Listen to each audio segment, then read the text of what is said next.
In the quiet hum of the late evening, as shadows lengthen and the world outside grows still, let your mind drift back in time. Journey with us to the heart of the 14th century, an era poised between the fading light of high chivalry and the dawn of a new, more brutal age. Europe, a tapestry woven with feudal loyalties and dynastic ambitions, stood unknowingly on the brink of a conflict so vast and so enduring it would be named not for a king or a battle, but for the sheer weight of its years. This is the story of the 100 Years' War, a sprawling, epic struggle that would reshape kingdoms, redefine warfare, and forge the very identities of England and France. Tonight, we delve into this century of strife.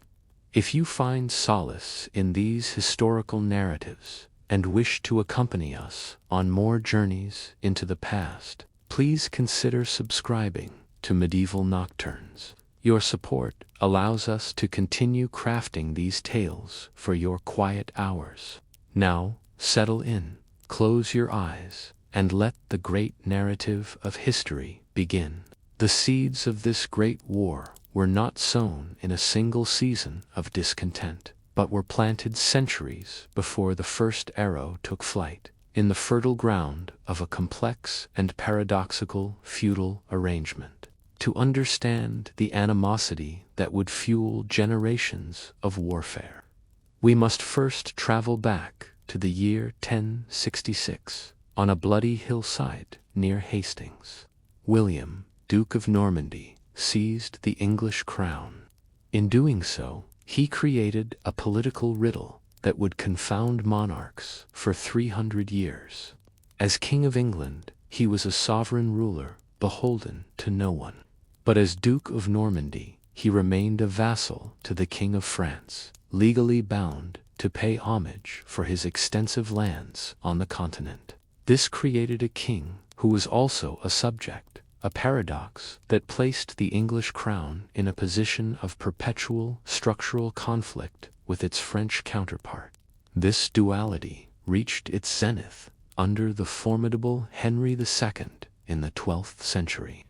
His Angevin Empire was a breathtaking collection of territories, stretching from the misty borders of Scotland down to the sun-drenched Pyrenees.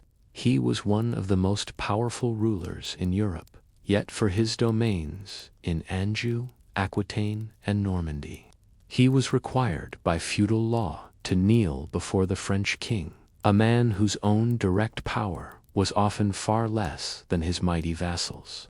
This inherent tension was a constant source of friction, a geopolitical fault line that periodically erupted into rebellions, skirmishes, and uneasy truces, all while the fundamental contradiction remained unresolved. For centuries, the French monarchy, under the steady hand of the House of Capet, navigated this challenge with skill. They methodically expanded their royal authority, gradually chipping away at the power of their great vassals, including the English kings. But in the early 14th century, the seemingly endless Capetian line, which had passed from father to son for over 300 years, faced an unforeseen and catastrophic crisis. In 1314, Philip IV, known as the Fair, a king of immense power and ruthless efficiency, died, leaving behind a legacy of centralized authority, but also a looming dynastic void. Philip the Fair left 3 sons to succeed him, a fact that should have secured the dynasty for generations. Yet fate proved cruel. His eldest son, Louis X, reigned for a mere 2 years before his death in 1316, leaving only a daughter. The French nobility, faced with the unprecedented question of whether a woman could inherit the throne, made a momentous decision. They declared that the crown of France could not pass to or through a female heir, a principle that would later be justified by an ancient Frankish code known as Salic law. Thus, the throne passed to Louis's brother, Philip V. Philip V's reign was also short, and he too died in 1322, leaving only daughters. Following the newly established precedent, the crown once again passed to the next brother, Charles IV, the last of Philip the Fair's sons. His own reign was a constant struggle to uphold the power his father had built, but the shadow of succession loomed over him. In 1328, Charles IV died, and with him, the direct male line of the great house of Capet, which had ruled France since the year 987, was extinguished. The throne of the most powerful kingdom in Christendom stood empty, and the great lords of the realm gathered to decide its future. Their choice would ignite a fire that would burn for over 100 years. With the Capetian line extinguished, the great barons of France faced a momentous choice. Two claimants stood forward with compelling, yet flawed, arguments. The first was Philip of Valois, a cousin to the last three kings, and nephew to Philip the Fair. He was French through and through, a powerful and respected nobleman, and the nearest male relative in the male line of succession. The second was the young King Edward III of England, through his mother, Isabella, the daughter of Philip the Fair. He was, in fact, a closer blood relative to the deceased Charles IV. The central question was a novel one. If a woman could not inherit the throne herself, could she transmit that claim to her son? For the French nobility, the choice was fraught with peril, but ultimately driven by a simple, powerful impulse. They would not be ruled by a foreign king. The prospect of the English monarch, their traditional rival, also wearing the crown of France, was unthinkable. It would mean the end of France as an independent kingdom. In May of 1328, their decision was made clear. Philip of Valois was crowned King Philip VI, the first of the House of Valois. The English claim was set aside, and for a brief moment it seemed the succession crisis had been peacefully resolved and the matter settled for all time. Across the Channel, a teenage Edward III was in no position to contest the decision. His own grip on the English throne was still consolidating after a tumultuous regency. In 1329, he traveled to Amiens Cathedral to perform his feudal duty. In a grand ceremony, rich with the pageantry of the age, the King of England knelt before Philip VI and performed homage for his continental lands. Yet, even in this act of submission, there was a calculated ambiguity. Edward swore to be Philip's man for the Duchy of Gascony, but the nature of this homage, whether it was the simple respect owed between equals or the binding oath of a true subject, was left deliberately vague, planting a seed of future discord. The heart of the issue lay in that last great remnant of the Angevin Empire, the Duchy of Gascony in southwestern France.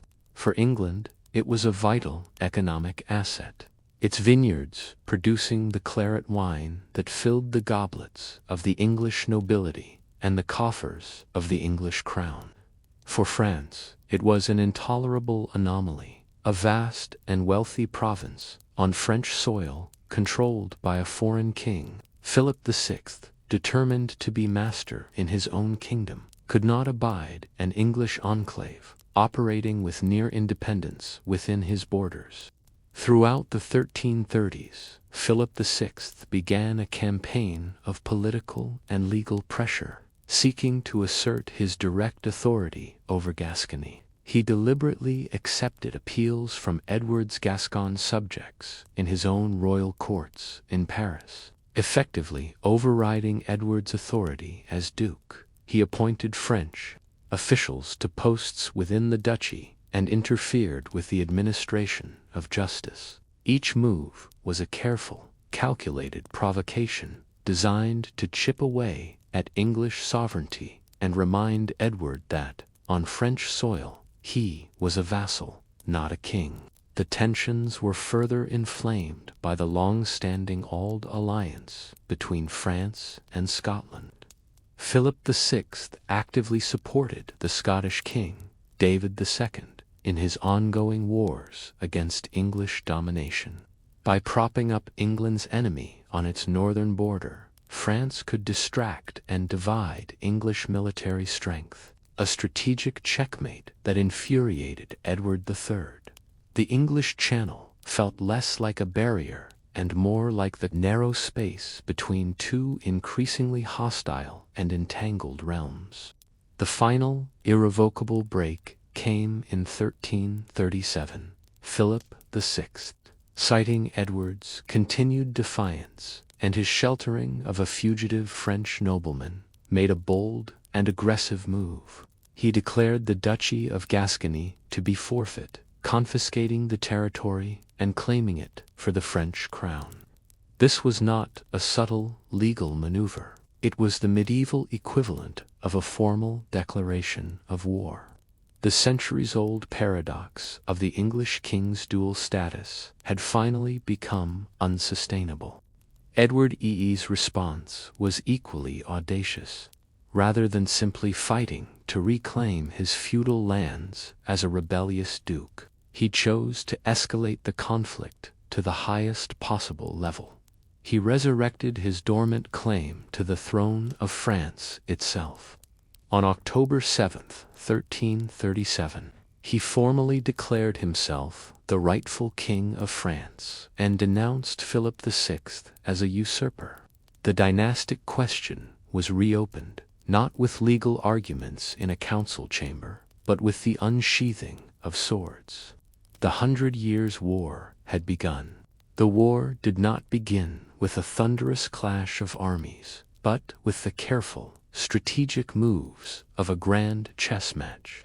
Edward III, ruling a kingdom smaller and less populous than France, knew he could not win through brute force alone. His initial years were a whirlwind of diplomacy and economic maneuvering, as he sought to build a coalition of allies on the continent. This was a new kind of war, funded not just by feudal levies, but by vast loans from Italian bankers and the burgeoning wool trade, a conflict that began to transform England into a fiscal military state. Edward found his most crucial allies in the Low Countries, the wealthy textile cities of Flanders, like Bruges and Ghent, were nominally loyal to the French crown, but their entire economy was woven from English wool.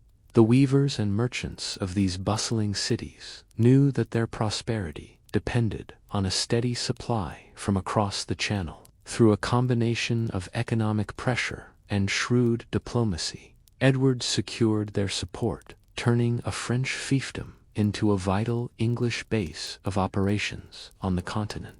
To the east, the English king forged an alliance with the Holy Roman Emperor, Louis IV, for the price of hefty English subsidies. The emperor recognized Edward's claim to the French throne and promised military aid. This move threatened France with a two-front war, forcing Philip to divide his attention and his resources.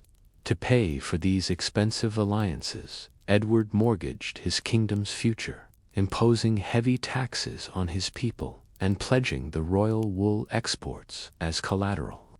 The immense financial strain of this continental strategy began to reshape the very structure of English government. Philip VI, for his part, was not idle. He reinforced his alliance with Scotland, ensuring a persistent threat on England's northern border. More importantly, he began to assemble a great navy in his Norman ports, a formidable fleet of French, Genoese, and Castilian ships. His strategy was to seize control of the English Channel, crippling English trade and coastal towns, and perhaps even launching an invasion to end the war before it truly began on French soil. The first great test of these opposing strategies came not on land, but at sea. On the morning of June 24, 1340, the English and French fleets met in the estuary of the port of Sluys. in Flanders. The French commanders, confident in their superior numbers of over 200 ships, had chained their vessels together in 3 lines, creating what they believed was an impregnable floating fortress to block the harbor. It was a defensive, static formation that would prove to be a fatal miscalculation. The English fleet, though smaller, was commanded by Edward III himself, and it carried a weapon that would revolutionize medieval warfare. Aboard his ships were thousands of yeoman archers, each armed with the devastating English longbow. As the English ships approached with the wind and sun at their backs, the battle was set not as a traditional naval encounter of boarding and ramming, but as something new and terrible. The French formation, immobile and densely packed, presented the perfect target. As the English ships closed the distance, a shadow fell over the French fleet. It was a storm, but not of rain. It was a storm of arrows. The English longbowmen, firing at a rate that no crossbow could match, unleashed volley after volley into the crowded decks of the French vessels. From their higher-castled ships, they rained down death with methodical precision. The French knights in their heavy armor and the Genoese crossbowmen found themselves trapped in a killing field, unable to maneuver their chained ships or effectively retaliate against the relentless barrage. The slaughter was immense. By the end of the day, the French fleet had been virtually destroyed, and the waters of the Sluys estuary ran red. The victory was so complete that it was said no one at the French court dared to tell Philip VI the news, until his jester quipped that the English were cowards for not daring to jump into the sea as the brave French had. This crushing victory secured English control of the Channel for decades, ensuring that the war would be fought not in the fields of Kent, but in the heartland of France. The path for an English invasion was now clear. A victory at sea, however total, cannot conquer a kingdom. Edward III understood that to make good his claim to the French throne, he had to demonstrate English military dominance on the soil of France itself. The English Channel may now be secure, but beyond its waters lay a vast and populous realm, defended by the flower of European chivalry and dotted with fortresses that had stood for centuries. The true test of his ambition was only just beginning. Rather than a direct, full-scale invasion, Edward's next move was to exploit a conflict that mirrored his own dynastic struggle. In 1341, a dispute over the succession to the Duchy of Brittany erupted into open war. Edward III backed the claim of John de Montfort, while Philip VI supported his rival, Charles of Blois. This war of the Breton succession became a brutal proxy war, allowing England to establish a vital military foothold in western France and to test its armies in the unforgiving environment of continental warfare. The campaigns in Brittany introduced both sides to the grim, grinding reality of medieval siegecraft. The siege of a fortified town or castle was a slow, methodical, and agonizing process. An attacking army would surround a fortress, cutting off all supplies and communication. Then, for weeks, or even months, great stone-throwing engines called trebuchets would hurl massive projectiles at the walls, patiently working to create a breach while sappers tried to tunnel beneath the foundations. For those trapped within the walls, it was a slow descent into hell. As the siege dragged on, food supplies would dwindle, forcing the populace to eat horses, then dogs, cats, and finally rats. Disease, the constant companion of malnutrition and crowded living, would sweep through the streets. For the defenders, it was a desperate race against time, hoping for a relief army to arrive before starvation or the enemy's final assault claimed them all. The laws of war in the 14th century were brutal but clear. If a city surrendered to a besieging army before its walls were breached, its people could expect mercy. Their lives would be spared, and their property largely protected. But if a fortress resisted until it was taken by storm, it forfeited all rights. The victorious soldiers were entitled to sack the town, slaughter its inhabitants, and claim everything within as the legitimate spoils of war. Every siege was therefore a desperate gamble, with the stakes measured not in territory, but in thousands of human lives. The English forces that landed in Brittany were unlike any army France had faced before. The heart of Edward's military machine was not the knight in shining armor, but the yeoman longbowman. These were free farmers, trained from childhood in the use of their powerful 6-foot yew bows. A skilled archer could loose 12 arrows a minute with lethal accuracy, sending a steel-tipped bodkin arrow with enough force to pierce chainmail at 200 yards and find the gaps in plate armor at closer ranges. But the longbow was more than just a weapon. It was the cornerstone of a revolutionary tactical system. English armies fought in disciplined defensive formations, with their knights and men-at-arms dismounted and fighting on foot in the center. On the flanks, protected by sharpened stakes driven into the ground, stood the thousands of longbowmen. They would unleash a hurricane of arrows to break up the enemy's charge, creating chaos and carnage before the heavily armored French knights could even reach the English line.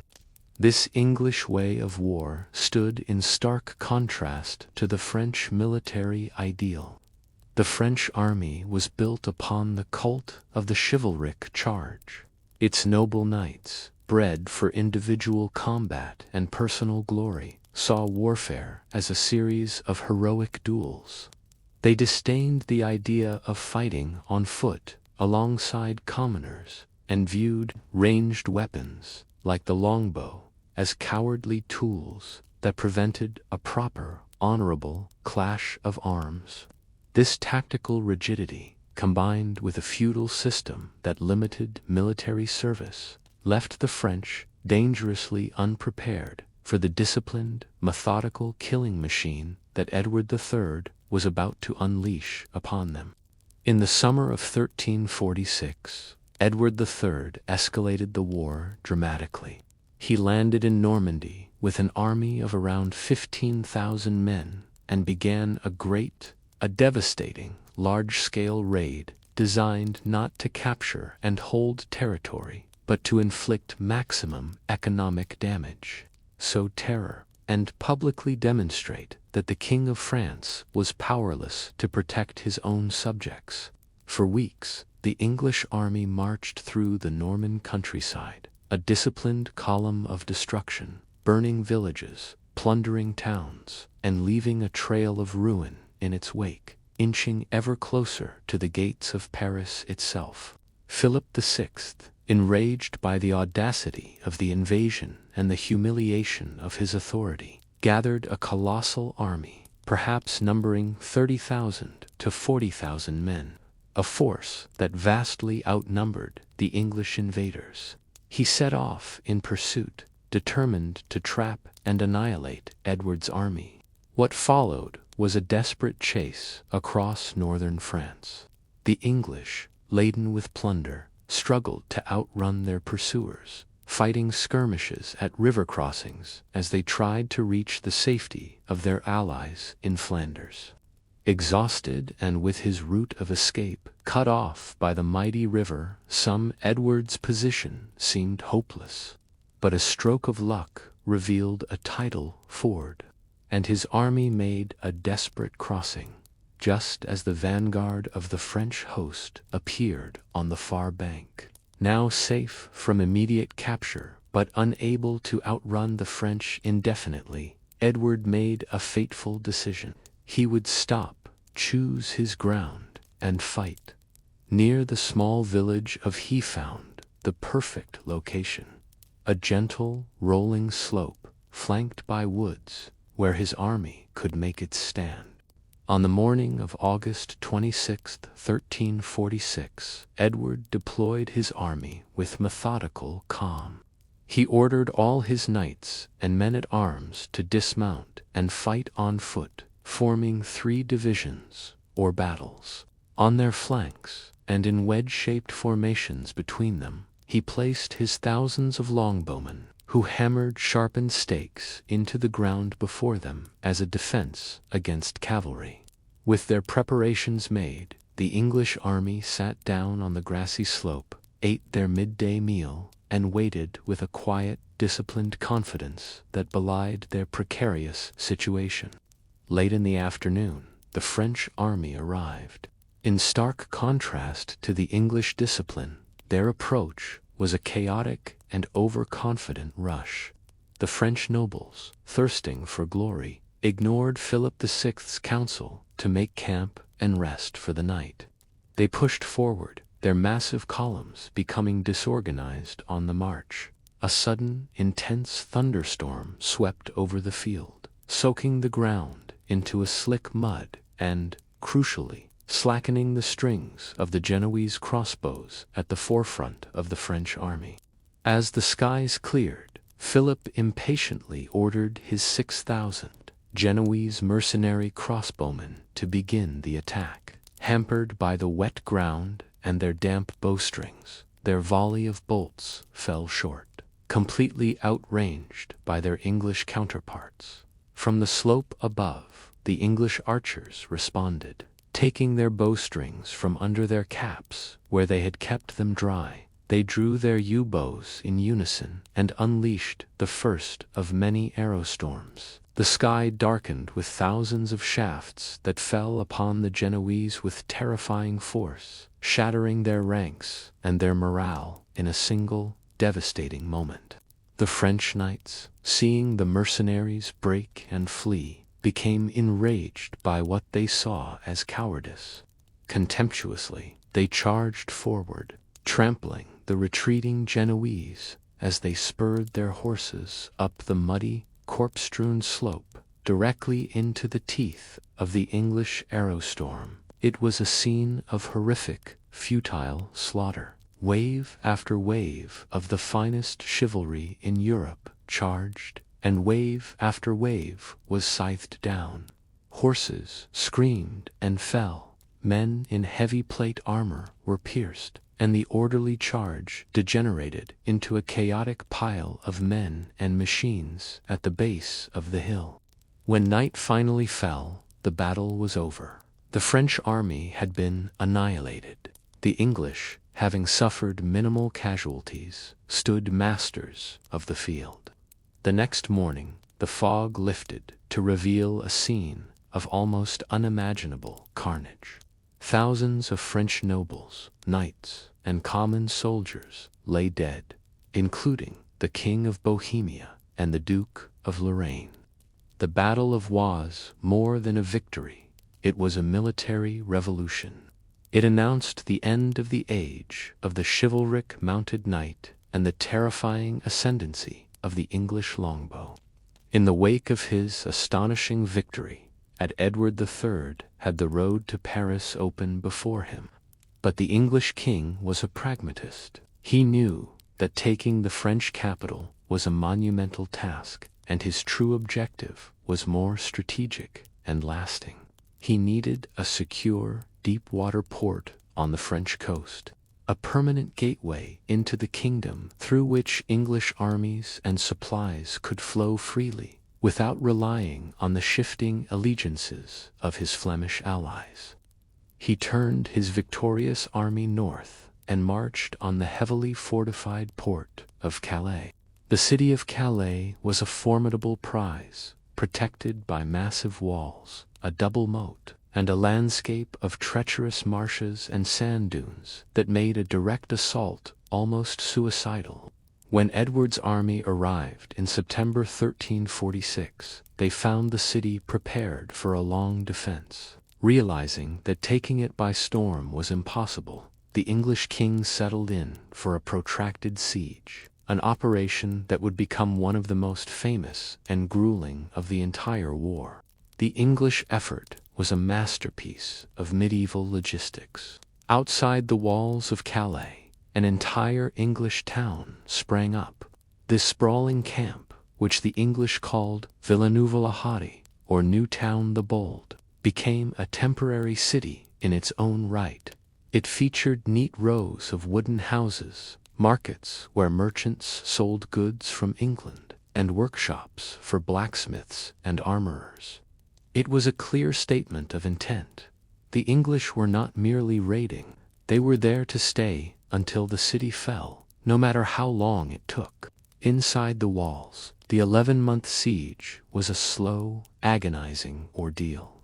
The French governor, Jean de Joan, held out with grim determination, but as the months wore on, the specter of famine loomed. Food became priceless. The citizens ate their horses, then their pets, and finally rats and boiled leather. The stench of disease and death hung heavy in the narrow streets.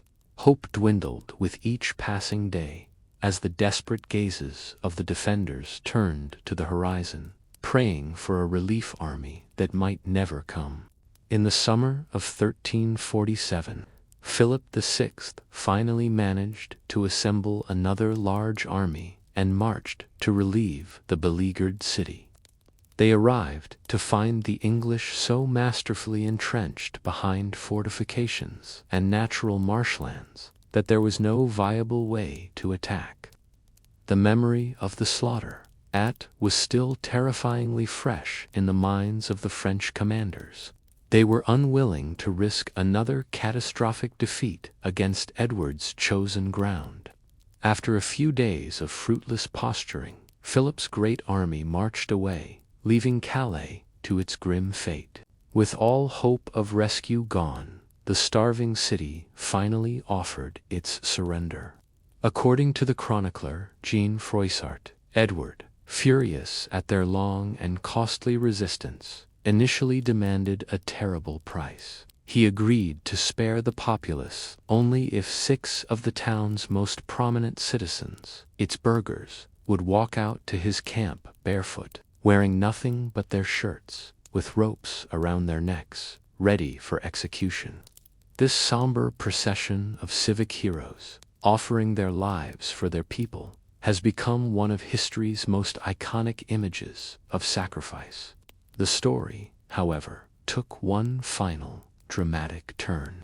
As the 6 burghers knelt before the implacable English king, his pregnant wife, Queen Philippa of Hainault, fell to her knees beside them. Weeping, she begged her husband to show mercy, arguing that executing these brave men would be a cruel act and a bad omen for her and her unborn child. Edward, moved by his queen's plea, relented. The lives of the burghers were spared. Calais was now his, and he promptly expelled its French inhabitants, repopulating it with English settlers to create a permanent English stronghold on French soil. Yet, even as the banners of England were raised over the hard-won prize of Calais, a far more terrible conqueror was making its own landing in Europe. Carried on Genoese trading ships arriving from the east, a horrifying pestilence had reached the continent. Bubonic plague, the Black Death, began its inexorable march across Europe. This new, unseen enemy would prove far more devastating than any army, bringing a grim, deathly silence to the battlefields as both England and France were plunged into a desperate struggle against a pandemic that would kill 1/3 of their world. The war, which had consumed the ambitions and resources of 2 great kingdoms, was silenced, not by a treaty, nor by the wisdom of kings, but by a far more terrible and indiscriminate conqueror. The Great Mortality, what history would call the Black Death, swept across Europe from 1347 to 1351. It was an apocalyptic tide of disease that paid no heed to rank or allegiance. It was a pestilence that emptied villages, silenced cities, and struck down knight and peasant with terrifying impartiality. The world was turned upside down. Fields lay fallow as the men who worked them perished. Monasteries, once centers of learning, became silent tombs. In the plague-haunted cities, the social fabric disintegrated. The sheer number of dead overwhelmed the living, and the rituals of life and faith crumbled under the weight of mass death. To the people of the 14th century, it seemed as if God had turned his face away, unleashing a punishment of biblical proportions upon a sinful world. When the first and most terrible wave of the plague finally receded, perhaps a third to a half of Europe's population lay dead. This catastrophic loss of life had profound and revolutionary consequences. With labor now scarce, the surviving peasants and craftsmen found themselves in an unprecedented position of power. They could demand higher wages and better conditions, shattering the centuries-old bonds of feudalism and serfdom that had defined the medieval world.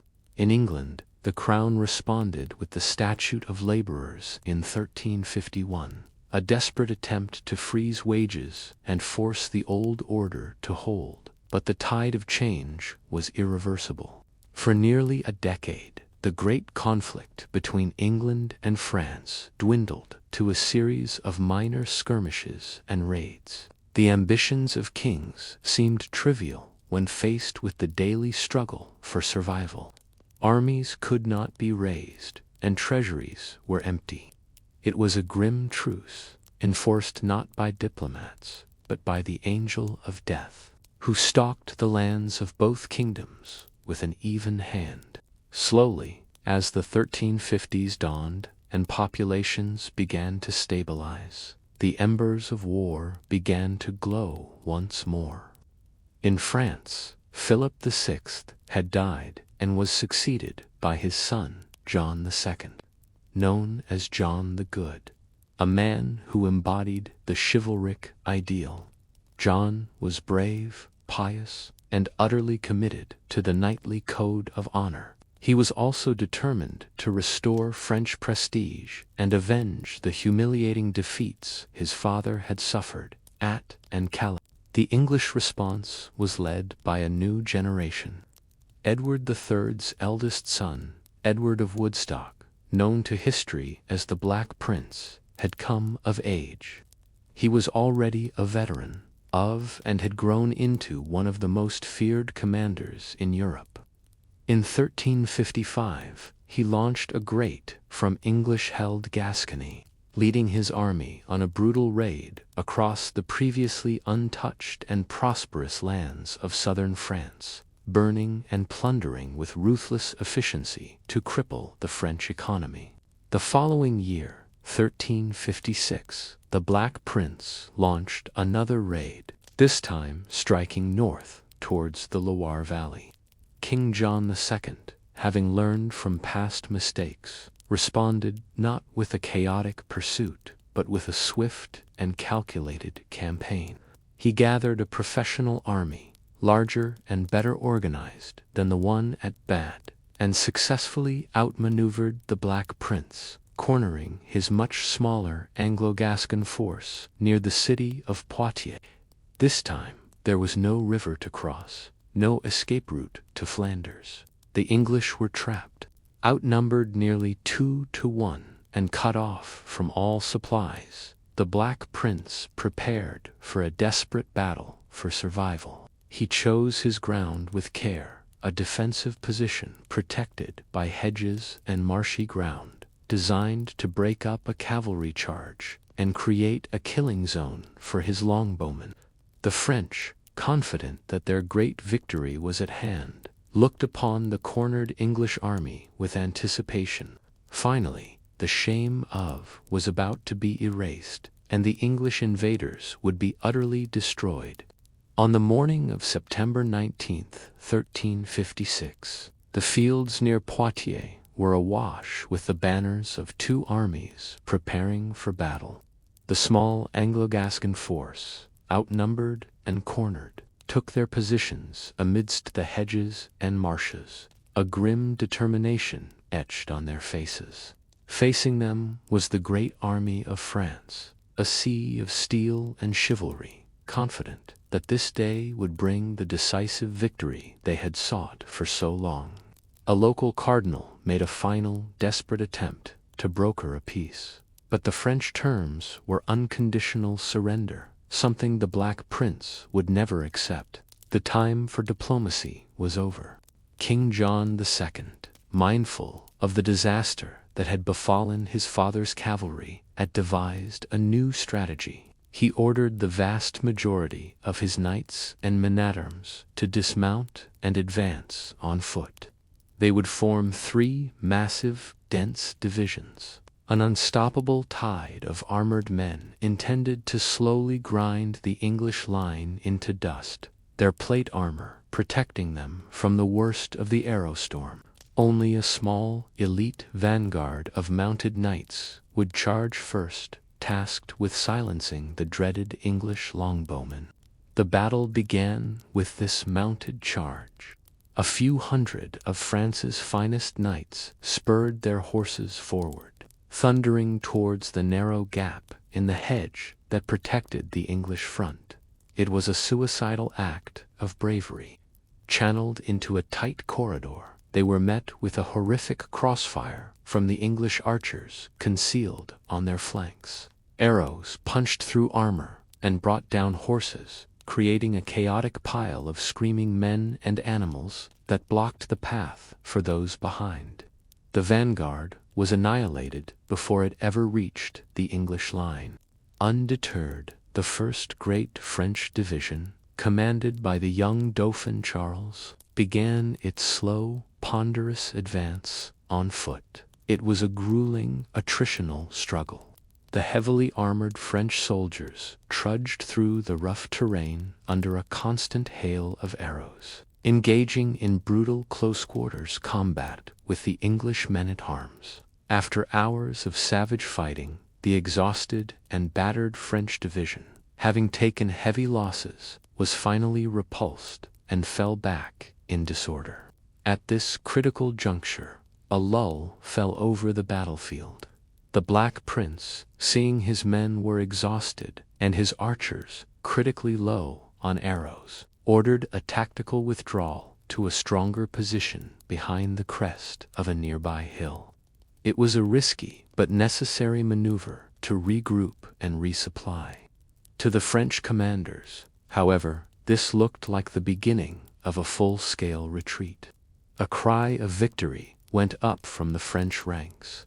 The English were finally breaking and running. King John II, seeing what he perceived as his moment of glory, made a fateful decision. Casting aside all tactical caution, he ordered his own massive and still fresh division to charge forward to complete the victory. The king himself, a towering figure wielding a great battle-axe, fought in the front ranks alongside his youngest son, Philip, the picture of a perfect chivalric monarch. But their charge was a disorganized, emotional rush aimed at a foe they believed was already beaten. It was a fatal error. Just as John's division crashed into the English, the Black Prince unleashed a brilliant and decisive counterstroke he had held in reserve. A small mounted force, which had been concealed from view, had circled the battlefield, attacked from the front by the repositioned English line, and now unexpectedly from behind, the main French division, including the king's own guard, dissolved into panic and chaos. The battle had turned into a slaughter. In the midst of the swirling rout, King John II refused to flee. Surrounded by his enemies, he fought on with desperate courage, until, exhausted and overwhelmed, he was forced to surrender.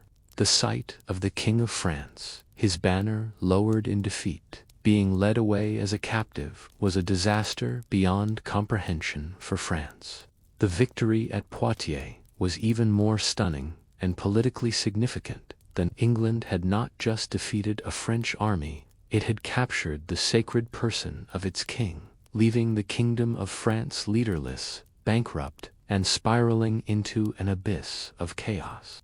The news of the disaster at Poitiers struck France like a thunderbolt, leaving a nation in a state of profound shock and despair. Their sacred king was a captive, held for ransom in London. The flower of their nobility had been slain or captured for the second time in a single decade. The fundamental promise of the medieval social order, that the nobility would protect the realm in exchange for its privileges, had been catastrophically broken.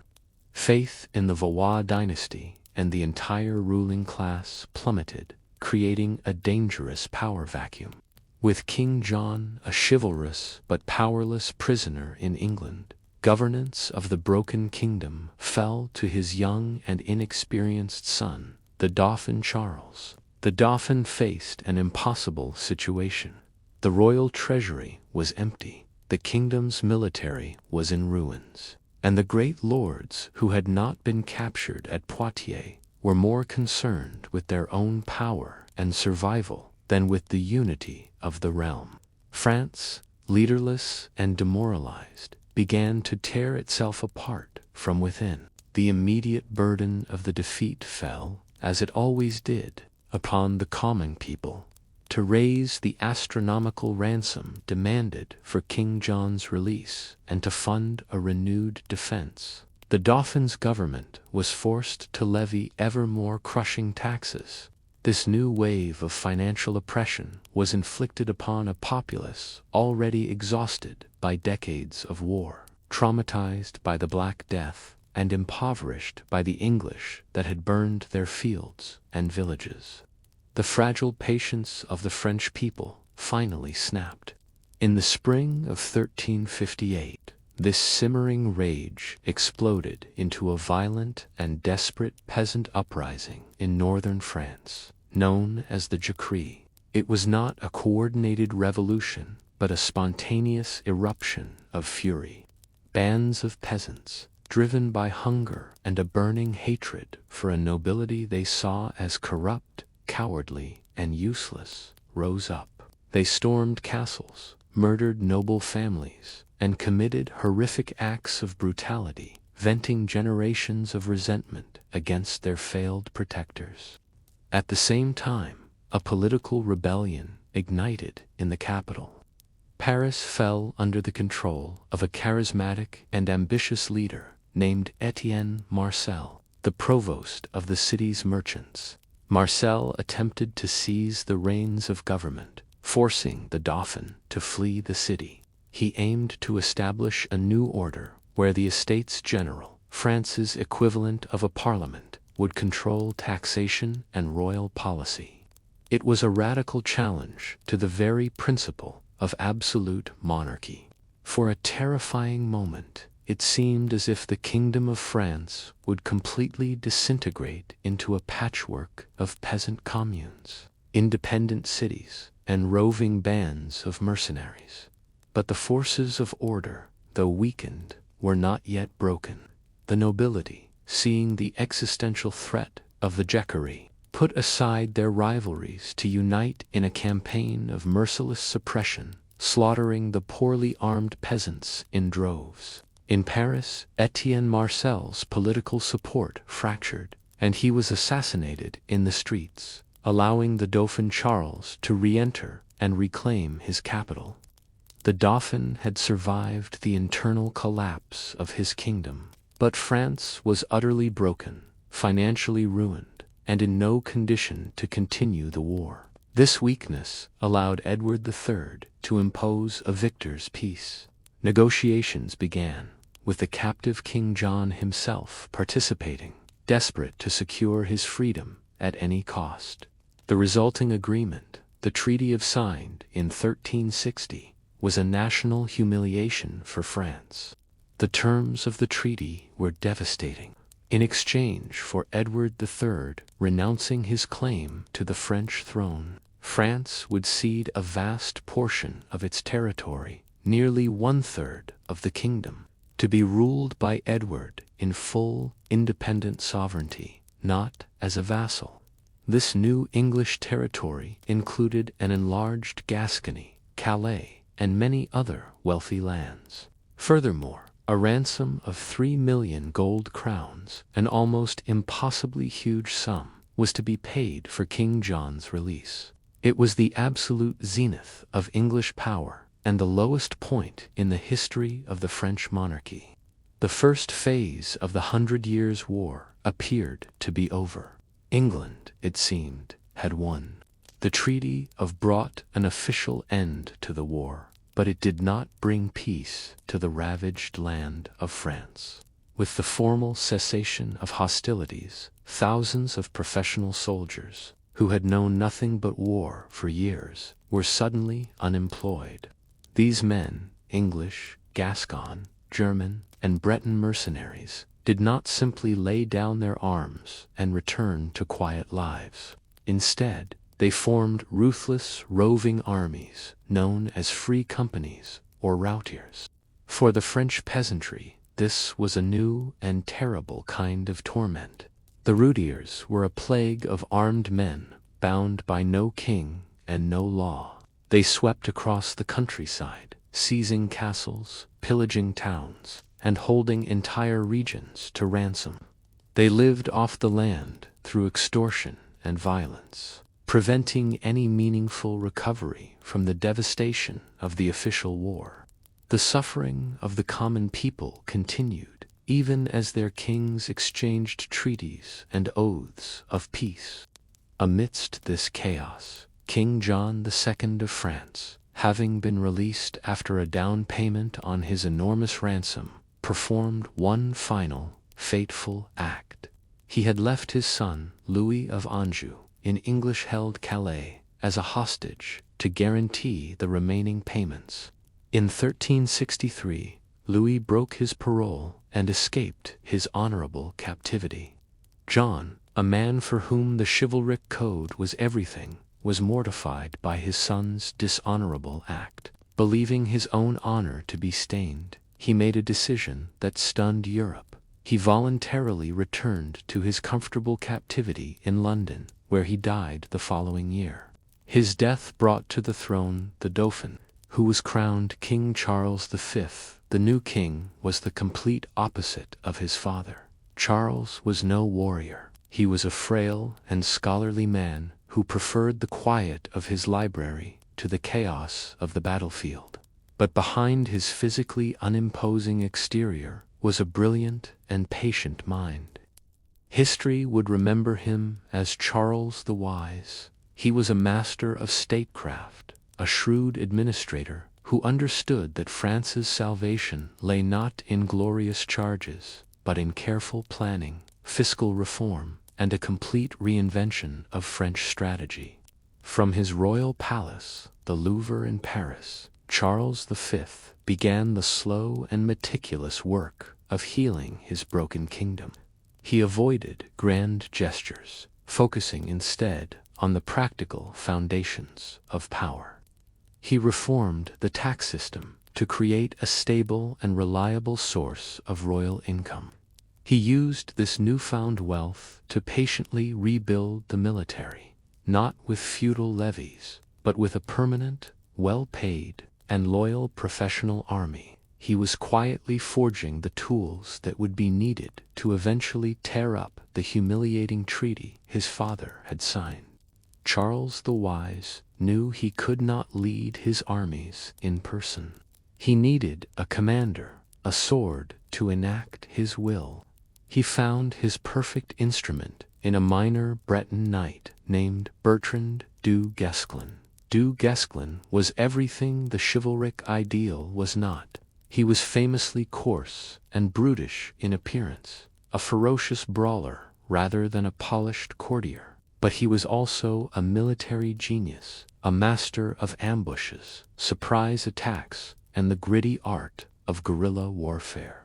He understood that victory came not from honor, but from results. Together, the scholar king and the brutish warrior devised a revolutionary new strategy for France. They would never again offer the English a grand, decisive battle. The ghosts of Anne Poitiers had taught them the folly of facing the longbow in an open field. Instead, they would pursue a war of attrition and harassment. Du Guesclin's armies would strike from the shadows, ambushing English patrols, capturing isolated castles, and laying siege to weakly defended towns. It was a slow, patient, and deeply unchivalrous way of war, designed to bleed the English dry. By the end of the 1360s, a new France was emerging. The treasury was replenished. The ravages of the routiers had been slowly brought under control, and a new, disciplined army stood ready. The kingdom, which had been on the brink of total collapse just a decade earlier, had been quietly and methodically rebuilt. Charles V, the wise king, and his constable, Bertrand du Guesclin, were now ready to resume the great struggle. The peace was about to be broken, and the war for France was about to be reborn. The peace established by the Treaty of was, in truth, little more than an extended truce, and a fragile one at that. Charles the Wise, having patiently rebuilt his kingdom's strength, was simply waiting for the right moment to resume the struggle. He found his legal justification in the complaints of Gascon lords, who chafed under the heavy taxes and authoritarian rule of the Black Prince. In 1369, acting as the ultimate sovereign of France, Charles V summoned the Black Prince to his court in Paris to answer these charges. The prince, as the independent ruler of Aquitaine under the treaty, contemptuously refused. This refusal was the pretext Charles had been waiting for. He declared the treaty broken, and all English possessions in France once again forfeit. The war was on. This time, the French offensive was startlingly different. There was no grand army marching to meet the English in a glorious battle. Instead, under the command of Bertrand du Guesclin, the war became a shadowy affair of countless small-scale operations. French forces seemed to materialize from nowhere in the dead of night to seize a weakly guarded castle. Towns that had been under English rule for years were persuaded by secret agents to open their gates to French troops. It was a war fought in the alleys of walled towns and on the lonely roads between fortresses. Du Guesclin's strategy turned the French countryside into a treacherous landscape for the English garrisons. Instead of seeking battle, his forces would lay siege to a castle, and if a larger English relief army approached, they would simply melt away into the landscape, only to reappear and strike somewhere else. It was a frustrating and demoralizing war of fleas, constantly biting and wearing down the English lion, which found itself unable to land a decisive blow. The English tactical system, designed for a climactic battle, was rendered almost useless. The English, led by commanders like the formidable John of Gaunt and the ailing Black Prince, grew increasingly frustrated. Their only answer to this elusive strategy was to fall back on what they knew best. They launched massive, destructive raids that cut swaths of fire and ruin across France. But these raids achieved nothing of lasting value. The French armies would simply shadow them, harassing their supply lines and picking off stragglers, but always refusing to be drawn into a fight. They became hugely expensive exercises in futility, draining the English treasury while failing to stop the steady reconquest of French territory. The brutal nature of this phase of the war was laid bare in 1370 at the siege of Limoges. The city, having defected to the French, was recaptured by the Black Prince, enraged by the betrayal and suffering from a debilitating illness that had soured his temperament. The once chivalrous prince ordered a horrific massacre. His soldiers stormed the city and slaughtered an estimated 3,000 inhabitants, men, women, and children. This savage act, a dark stain on his celebrated reputation, only served to harden French resistance and galvanize support for Charles V. A generational shift was also tilting the balance in France's favor. The great English leaders of the war's first phase were fading. The Black Prince, broken by illness, was forced to relinquish his command in France and return to England in 1371, where he would die a few years later, never to become king. His legendary father, Edward III, was now an old man, sinking into senility, his mind dwelling on the glories of as his continental empire crumbled. The dynamic, visionary leadership that had brought England so much success was gone. A decisive blow to the English cause came once again at sea. In 1372, a powerful fleet from Castile, now allied with France, ambushed and annihilated an English fleet off the port of La Rochelle. This crucial victory shattered English naval dominance in the Bay of Biscay, making it incredibly difficult to reinforce or resupply their beleaguered garrisons in Gascony. It was a strategic reversal as significant as the English victory at Sluys had been 3 decades earlier. By the mid-1370s, the results of Charles V's patient strategy were undeniable. The tide of the war had been completely turned through a relentless campaign of sieges, skirmishes, and diplomacy. The French had recaptured almost everything they had lost at the Treaty of the once vast English possessions had been whittled down to the port of Calais and a narrow strip of coastline around Bordeaux. The Kingdom of France, which had been brought to its knees, was now on the cusp of total victory. The 1370s drew to a close with the passing of the Titans who had shaped the war for 40 years. The Black Prince, the fearsome Victor of Poitiers, succumbed to his long illness in 1376. A year later, his father, the great Edward III, also died. The king who had claimed the throne of France and humbled its chivalry had passed away, an old and weary man, having outlived his heir and witnessed the near-total collapse of the continental empire he had fought so hard to build. An era had ended, and England was left adrift. With the deaths of the king and his heir, the crown of England passed to the Black Prince's son, Richard II, a boy of only 10. The kingdom, already reeling from its military failures, was now in the hands of a child.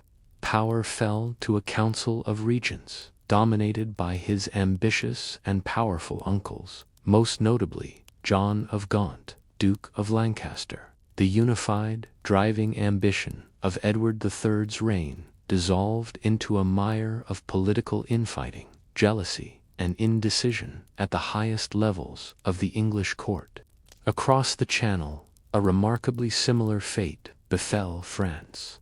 In 1380, just 3 years after his great rival's death, Charles V, the wise king, also died.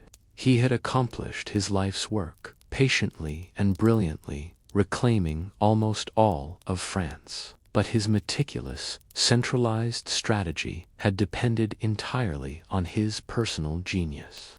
His death left a void that no one could fill, and the future of the kingdom he had saved was suddenly uncertain.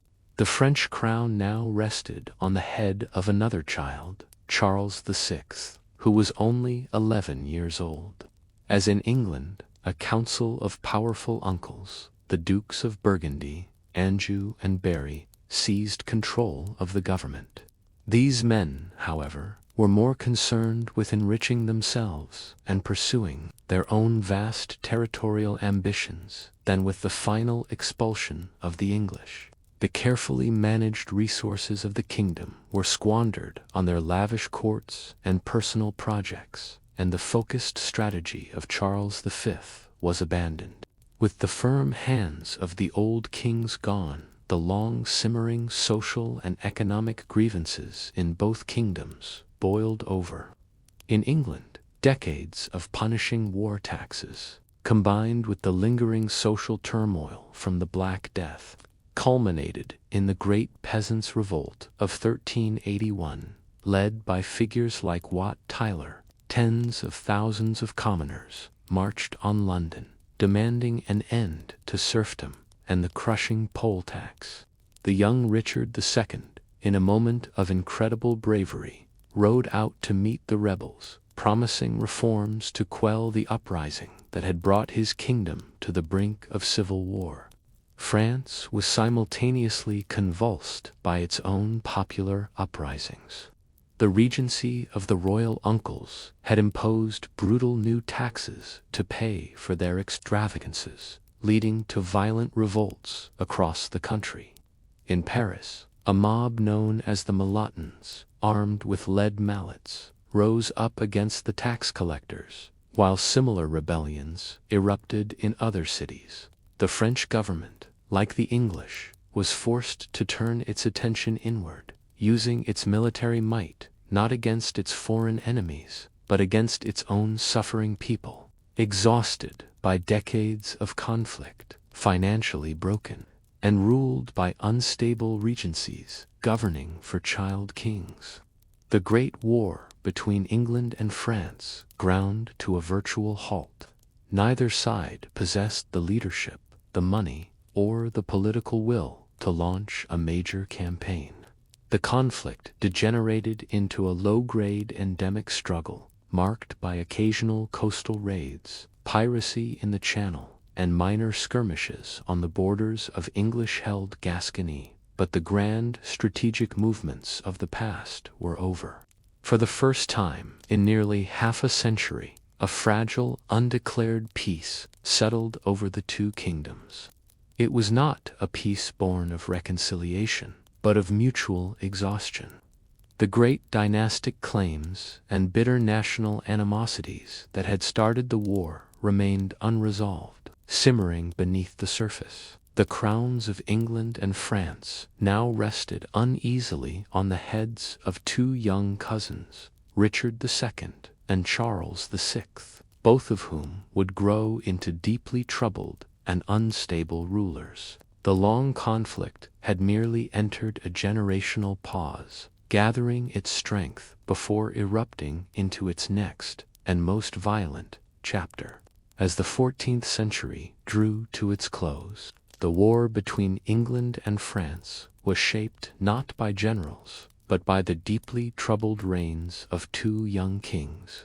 In England, Richard II came of age, a ruler with a refined artistic temperament and a dangerously inflated sense of his own royal authority. In France, his cousin, Charles VI, also assumed personal rule, full of youthful energy and chivalric ambition.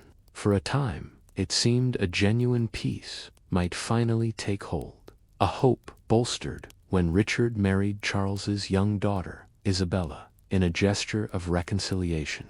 Richard II's reign, however, was marked by a growing conflict with his own powerful nobility. He believed fervently in the divine right of kings, chafing at the limitations placed on him by Parliament and the council of powerful magnates led by his uncles. He surrounded himself with a small circle of favorites, showering them with titles and wealth, which deeply alienated the established aristocracy who saw their own influence waning. This clash between an autocratic king and a powerful nobility set England on a path toward internal crisis. The political tensions erupted in the late 1380s when a group of powerful nobles, known as the Lords Appellant, effectively staged a coup. They rose against Richard's inner circle, executing some of his closest friends and forcing the king to submit to their authority. For Richard, this was a profound humiliation, an unforgivable challenge to his God-given majesty. He was forced to bide his time, but he never forgot the insult, and the seeds of a future, more terrible revenge were sown. In 1397, Richard finally struck back. In a sudden and ruthless purge, he had the leaders of the Lords Appellant arrested. One was executed, another exiled, and a third murdered. He began to rule as a true tyrant, imposing forced loans, seizing property, and demanding absolute obedience. The final act came in 1399, upon the death of his exiled uncle, John of Gaunt. Richard illegally confiscated the vast inheritance of Gaunt's own exiled son, Henry Bolingbroke. This act was a fatal error, as it violated the sacred principle of property and inheritance, terrifying every noble in the land. If the king could disinherit the mighty Duke of Lancaster, no one's lands were safe. While Richard was on a military campaign in Ireland, Henry Bolingbroke saw his chance. He landed in England, claiming initially that he only sought the return of his rightful inheritance. He found a kingdom ripe for rebellion. Disaffected nobles flocked to his banner, and Richard returned from Ireland to find he had lost all support. He was forced to surrender, and in a move that sent shockwaves through the royal houses of Europe, he was formally deposed by Parliament. Henry Bolingbroke was crowned King Henry IV, the first of the House of Lancaster. The imprisoned Richard died shortly after, likely murdered, a tragic end for a king who could not bend. Across the Channel, an even more personal tragedy was unfolding, one that would cripple the Kingdom of France. In the summer of 1392, while leading an army through a forest, King Charles VI suffered a sudden and terrifying psychotic break. In a fit of paranoid rage, he drew his sword and attacked his own men, killing several knights before he could be subdued. It was the beginning of a lifelong struggle with severe mental illness. Charles's affliction was devastating for France. He would suffer from recurring bouts of madness for the rest of his long reign. During these episodes, he might fail to recognize his own wife and children, or run howling like a wolf through the corridors of his palace. Most famously, he sometimes suffered from the delusion that he was made of glass and would shatter into 1,000 pieces if anyone touched him. The great and powerful Kingdom of France was ruled by a king whose mind was broken. With the king incapacitated, a gaping power vacuum opened at the center of the French government. The state was adrift, and into this void stepped two immensely powerful and ambitious figures. The first was the king's dashing younger brother, Louis, Duke of the Second. Their intense personal rivalry and their struggle to control the mad king and the kingdom's wealth would soon escalate into a bitter and bloody feud, plunging France into a devastating civil war. As the 15th century dawned, the Kingdom of France, leaderless due to its mad king, fractured into two warring camps. The first was the Burgundian faction, led by the powerful Joan the Fearless, Duke of Burgundy. His vast territories included not only the Duchy of Burgundy itself, but also the commercially vibrant lands of Flanders and Artois. The wealth of the Burgundians was built on the textile trade, a trade that was inextricably linked with English wool, giving them a natural economic incentive to maintain peaceful relations with England. Opposing them were the centered on the charismatic and lavish Louis, Duke of the King's brother. This faction, later known as the Armagnacs, represented the interests of the great landed nobility of central and southern France. They were staunchly anti-English and saw the Duke of Burgundy's pragmatism as a betrayal of the French cause. The rivalry between the two dukes, Louis and John, was not just political. It was a bitter, personal hatred that poisoned the very heart of the French court. In the autumn of 1407, on a dark, cobbled street in Paris, this bitter rivalry exploded into an act of shocking brutality. As Louis of returned home, he was ambushed and hacked to death by a band of masked assassins. It was an open secret that the murder had been orchestrated by his cousin and rival, Joan the Fearless. This brutal political assassination shattered the fragile peace of the kingdom and marked the point of no return. The murder of a royal duke plunged France headlong into a devastating civil war. The faction, now led by the formidable Bernard VII, Count of Armagnac, swore an oath of vengeance against the Burgundians. For the next several years, Frenchmen fought Frenchmen with a horrifying savagery. Great battles were fought, cities were besieged, and massacres became commonplace as the two factions vied for control of the mad king and the apparatus of the state. The kingdom was committing a slow and painful suicide. Across the Channel, the new King of England, Henry IV, watched these events with keen interest. As a usurper who had seized the throne from Richard II, Henry knew that a successful foreign war was the best way to legitimize his questionable claim and unite his fractious nobles. The civil war in France presented a golden opportunity to renew the English claim. Yet Henry IV was in no position to act. His own crown sat uneasily upon his head. Henry's entire reign was a constant struggle to suppress rebellion at home.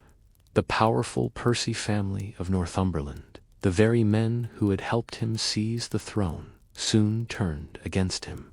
This led to a series of bloody internal conflicts, epitomized by the Battle of Shrewsbury in 1403, where Henry's royal army fought a desperate battle against the forces of Henry Hotspur Percy.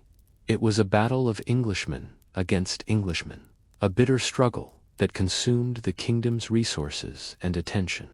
Further distracting the English king was a long and grueling rebellion in Wales. A charismatic Welsh leader, Owain Glyndwr, declared himself Prince of Wales and led a major uprising that tied down English armies for more than a decade.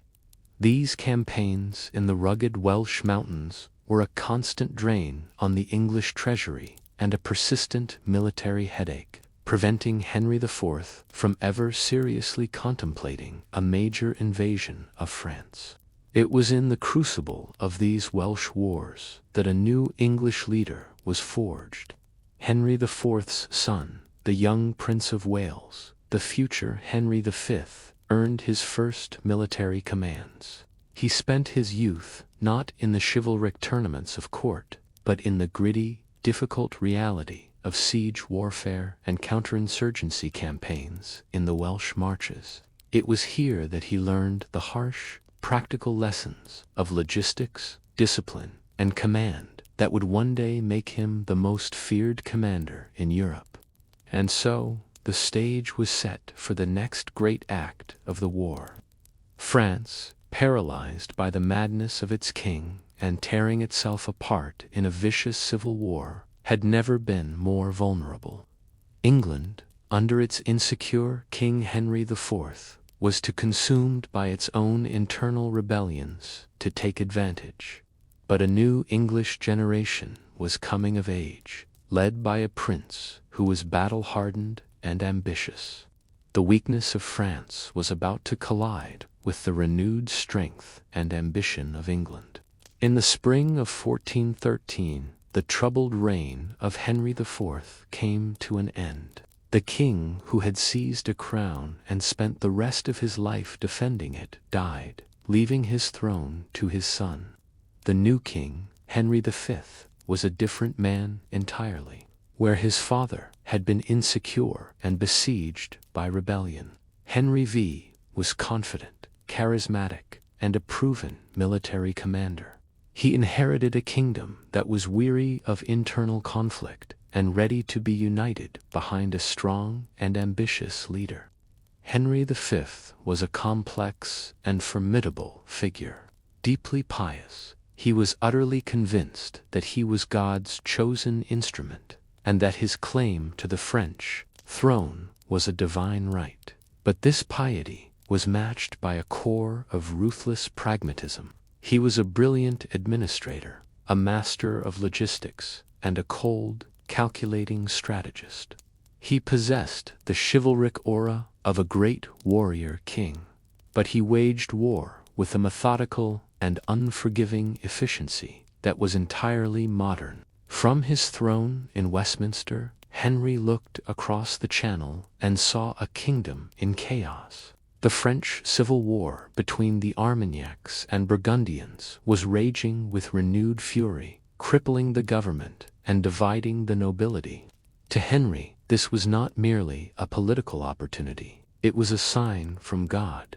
He began diplomatic overtures, making deliberately outrageous demands of the French, including the hand of the French princess, Catherine, and the return of all the old Angevin territories, knowing they would be rejected, thus providing him with a clear and righteous justification for war. Before embarking on his great enterprise, Henry V moved decisively to secure his kingdom. He sought and won the enthusiastic support of Parliament, which granted him unprecedented sums in war taxes. He then ruthlessly crushed any hint of internal dissent.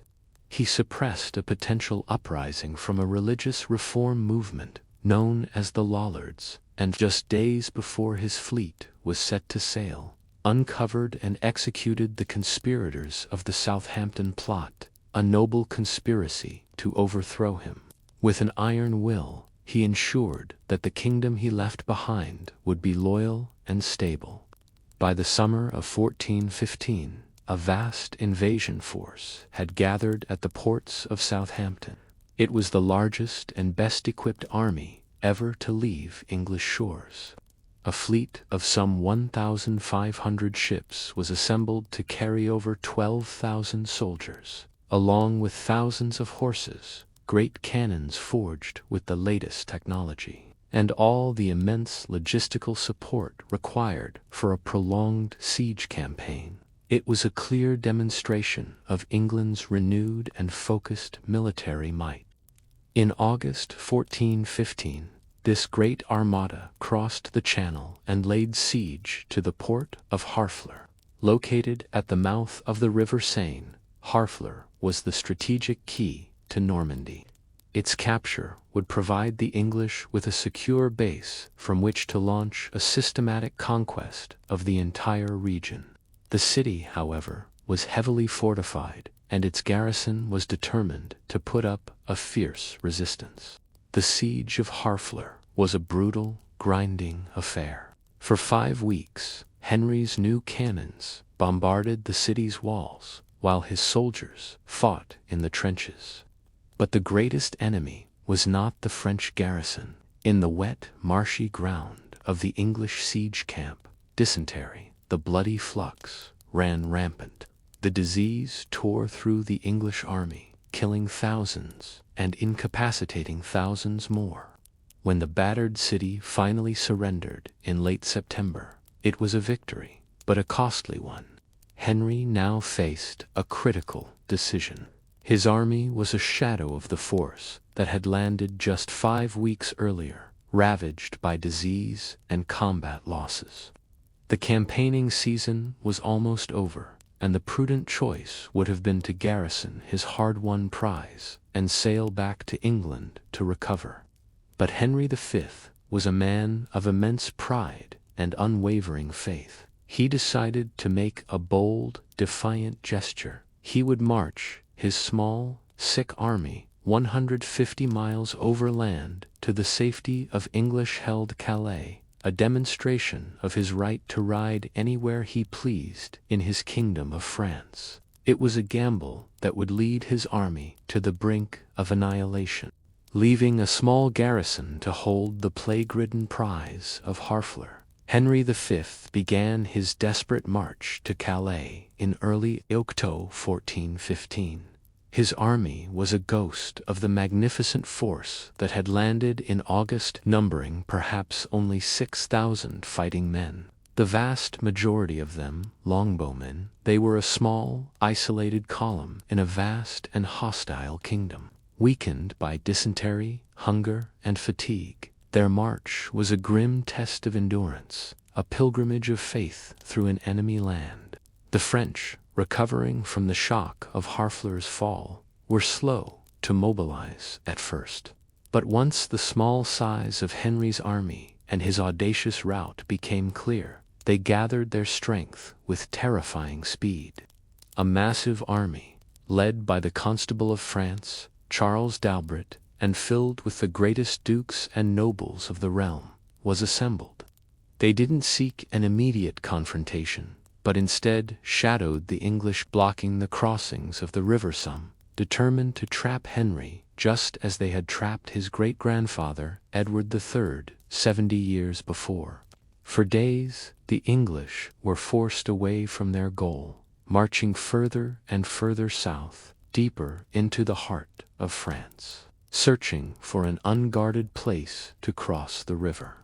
The French host moved on a parallel track, a great storm cloud of steel and banners gathering on the horizon, content to let the weary English exhaust themselves before the final, inevitable confrontation. The sense of a closing trap was palpable. After finally managing to cross the Somme, Henry's exhausted army turned north again, making a desperate push for the safety of Calais. But on October 24th, as they marched through a narrow defile between two dense forests, they came over a rise and stopped dead. There, arrayed before them, blocking the entire valley from woods to woods, was the French army. They were trapped. The field, near a castle called Agincourt, was a freshly plowed and muddy expanse, turned into a thick, clinging quagmire by days of autumn rain. That night, the two armies camped within sight and sound of each other. It was a night of cold, driving rain. From the French camp came the sounds of confidence and revelry, the clang of armorers, the shouts of men, and the laughter of nobles who were reportedly playing dice for the English lords they would capture and ransom the next day. The English camp, by contrast, was quiet and somber. The soldiers, outnumbered at least 4-1, confessed their sins to priests, wrote letters home, and honed the points on their arrows and stakes, preparing themselves for what many believed would be their last dawn. The next morning, October 25th, the feast of St. Crispin, the two armies deployed for battle. The French, confident in their overwhelming numbers, formed up in 3 massive, deep lines of dismounted men-at-arms, their knights, packed shoulder to shoulder in the narrow, muddy field, were a spectacular sight in their polished plate armor, but their density made them immobile, a great, glittering mass with no room to properly fight. Henry V arranged his small, bedraggled force with masterful care. He formed a single thin line, with his few hundred men-at-arms in the center and great wedges of longbowmen on either flank, following the proven tactics of he had his archers hammer their 6-foot sharpened stakes into the soft earth before them, creating a deadly, hedge-like barrier. He then rode before his men, delivering a speech that would become legendary, telling them that they were few, but they were a band of brothers, and that their names would be remembered with honor forever for what they were about to do. For several hours, a tense stalemate held. The French, in their strong defensive position, refused to advance across the muddy field. They were content to wait, believing the exhausted English would either have to surrender or attempt a suicidal attack. But Henry, realizing that to wait was to starve, made a final, audacious gamble. He gave the order for his entire line to advance. His archers plucked their stakes from the ground, moved forward to within extreme bow range, replanted them, and drew their bowstrings. The battle for survival was about to begin. With the English army now planted firmly within bowshot, the battle began. On Henry's command, thousands of English and Welsh longbowmen drew their bows in unison and loosed their first volley. A great, dark cloud of arrows arced high into the gray sky, blotting out the light for a moment before descending with a terrifying hiss into the densely packed ranks of the French vanguard. Goaded by this storm of steel and unable to endure the punishment, the French nobles began their slow, deliberate advance across the field. The advance was a nightmare. The field of Agincourt, soaked by a week of rain, had become a deep, clinging morass of mud. For the French knights, encased in 60 to 100 pounds of polished plate armor, every step was an exhausting struggle. The mud sucked at their steel-clad feet, stealing their strength and slowing their advance to a grueling, stumbling crawl. They were a perfect, slow-moving target for the relentless English archers. As the French slogged forward, they entered the longbow's deadliest range. The English archers, firing with incredible speed, poured a continuous storm of arrows into the approaching mass. The bodkin-tipped arrows couldn't punch through the thickest breastplates, but they found the weaker points: the visors of helmets, the joints at the arm and knee, the chainmail protecting the neck and groin. The sheer volume of fire was overwhelming, creating a deafening percussion of steel on steel, knocking men off their feet and turning the orderly advance into a chaotic stagger. When the exhausted French vanguard finally reached the English line, they were too breathless and tired to effectively fight. Packed shoulder to shoulder by the narrow terrain, they could barely raise their arms to swing their weapons. As the men at the front engaged, those from behind continued to push forward, creating a horrific, suffocating crush. Men were trampled underfoot, pinned down by the weight of their fallen comrades, and drowned in the mud, unable to rise again under the immense weight of their armor. Seeing the French vanguard hopelessly entangled and immobilized, the English archers made a decisive move. Dropping their bows, they seized the mallets, hatchets, daggers, and short swords they carried for close quarters fighting. These lightly armored, agile men surged from the flanks and swarmed over the struggling mass of French knights. It was a brutal, one-sided slaughter. The archers, unburdened by heavy armor, could easily dispatch the French knights who were trapped, exhausted, and often helpless on the ground. The French second line, watching the horror unfold, attempted to advance but was blocked by the mountain of bodies and the panicked stream of survivors fleeing from the front. They too were targeted by the remaining English archers, and their attack faltered, collapsing into confusion before it could ever truly threaten the English position. The battle had become a rout. In the midst of securing thousands of prisoners, a new threat emerged. A small French force, led by local lords, attacked the lightly defended English baggage camp at the rear. Henry, seeing this, and fearing a renewed assault while his tiny army was trying to manage a number of prisoners that far exceeded its own, made a cold and ruthless calculation. In a shocking violation of the chivalric code, he gave the order for all but the most high-ranking French prisoners to be executed. It was a grim, brutal necessity to secure his victory and protect his men. By the early afternoon, the battle was over. The great French army had been utterly annihilated. The muddy field was a carpet of noble French dead, their armor glinting in the pale afternoon light. The English casualties, by contrast, were astonishingly light. numbering perhaps only in the low hundreds. Henry V, walking amongst the dead, gave thanks to God, utterly convinced that this impossible, miraculous victory was a clear and undeniable sign of divine judgment in his favor. The legend of Agincourt was born, a name that would echo through history as a symbol of English triumph and a catastrophe that decapitated the leadership of France. Henry V and his small, triumphant army finally reached the safety of Calais and returned to England, not merely as soldiers, but as legends. Their reception in London was a spectacle of unrestrained joy. The victory at Agincourt, so total and so improbable, was hailed as a divine miracle, a clear sign of God's favor upon their warrior king. Henry's popularity and authority were now absolute. Yet, for all its glory, the battle had not won him the crown of France. It had merely cleared the path for the true, arduous task of conquest that lay ahead. For France, the aftermath of Agincourt was a national nightmare.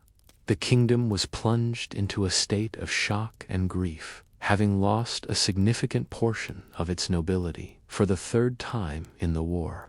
One would expect such a catastrophe to unite the French against their common enemy, but instead it poured fuel on the fires of their internal conflict.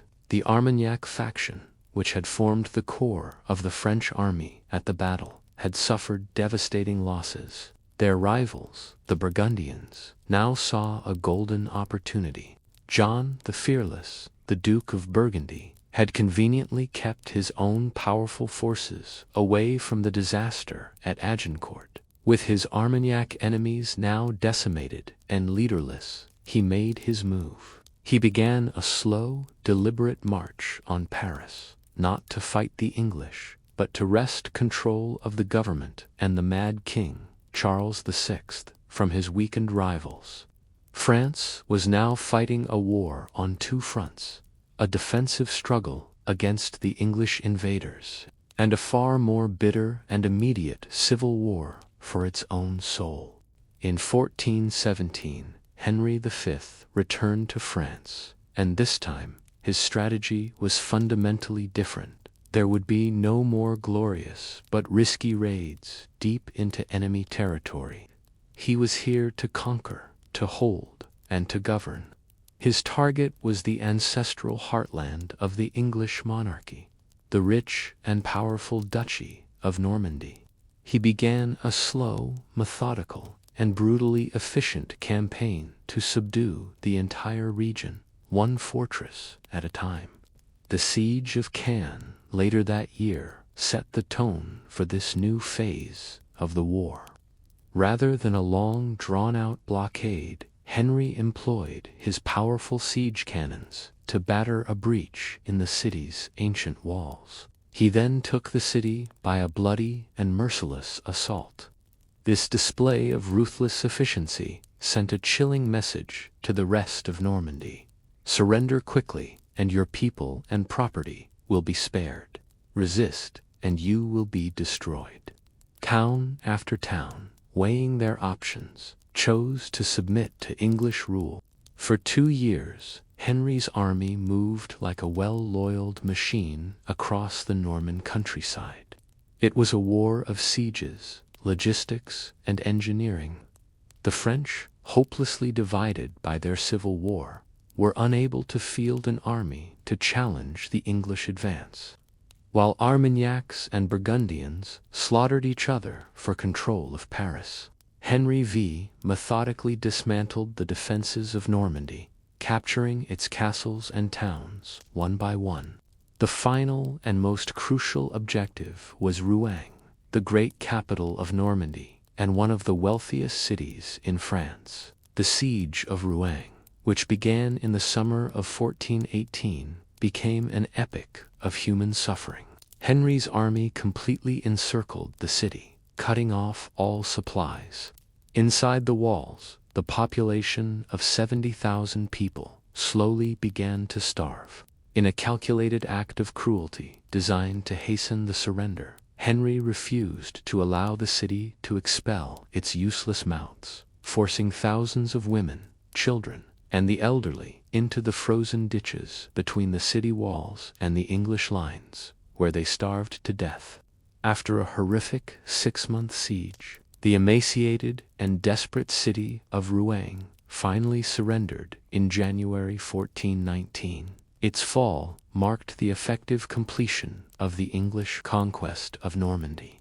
Henry V was no longer just a raider. He was the master of one of France's richest provinces. With the French still locked in their self-destructive civil war, the English king now stood at the gates of Paris, poised to claim the ultimate prize. By the autumn of 1419, the Kingdom of France had effectively ceased to exist as a unified entity. It was a realm split in two, caught between the hammer of the English and the anvil of its own internal hatreds. In the north, Henry V stood as the undisputed master of Normandy, his armies poised to strike at Paris, the capital itself. Along with the person of the Mad King Charles VI, was under the control of Joan the Fearless, Duke of Burgundy. In the south, the disinherited Dauphin Charles, leader of the Armagnac faction, held a rival court, desperately trying to rally the provinces loyal to his cause. Even in this fractured and desperate state, some cooler heads on both French sides understood a simple, terrifying truth. As long as they fought each other, the English would devour the kingdom piece by piece. The only hope for the survival of France was for the two great factions, the Burgundians and the Armagnacs, to set aside their bitter feud and unite against the common enemy. With immense difficulty, a summit was arranged between the two leaders, a last, desperate chance to save the kingdom from itself. The meeting was set for September 10th, 1419, on a bridge over the river Seine at the town of Montauron. The location was meant to be neutral ground, but the atmosphere was thick with paranoia and distrust.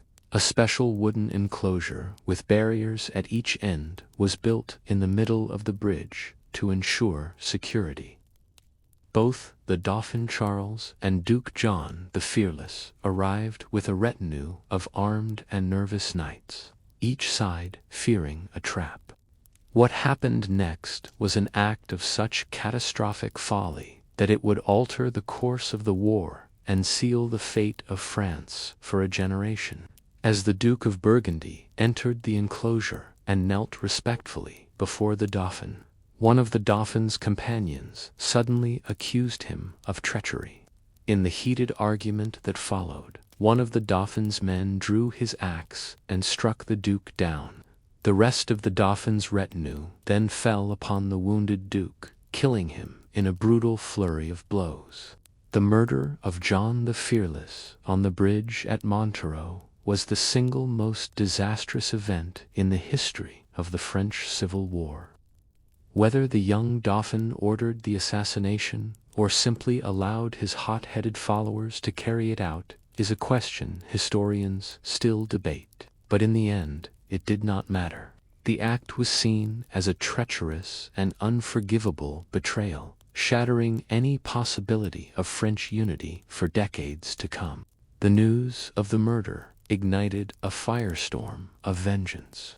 The Burgundian faction was now consumed not with saving France from the English but with destroying the Dauphin and his Armagnac followers. The murdered Duke's son and heir, Philip the Good, now the new Duke of Burgundy, was overwhelmed with grief and a burning thirst for revenge.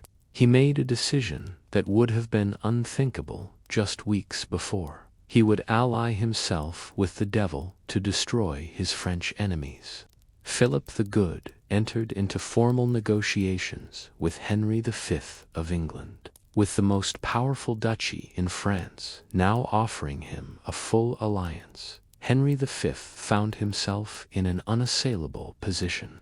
The Burgundians, who controlled Paris, the French government, and the person of the Mad King, were prepared to grant him anything and everything he desired in exchange for his help in crushing the Dauphin. The negotiations culminated in the Treaty of Troyes, signed in May 1420.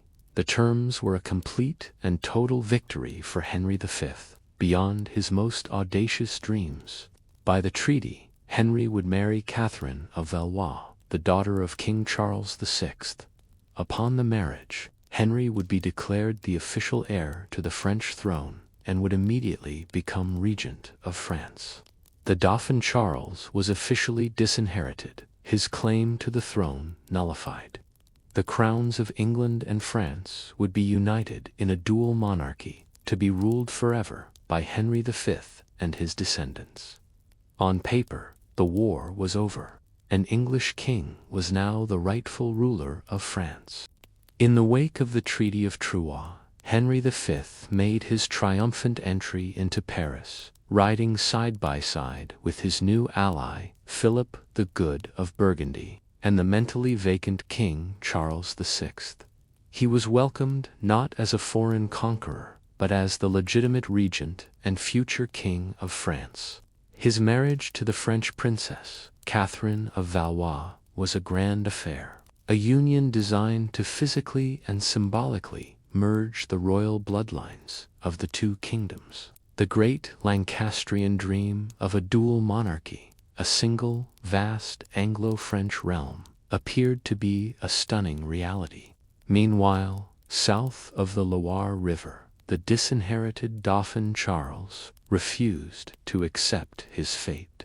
Branded a murderer and a traitor by the treaty, he was now an outlaw in his own kingdom.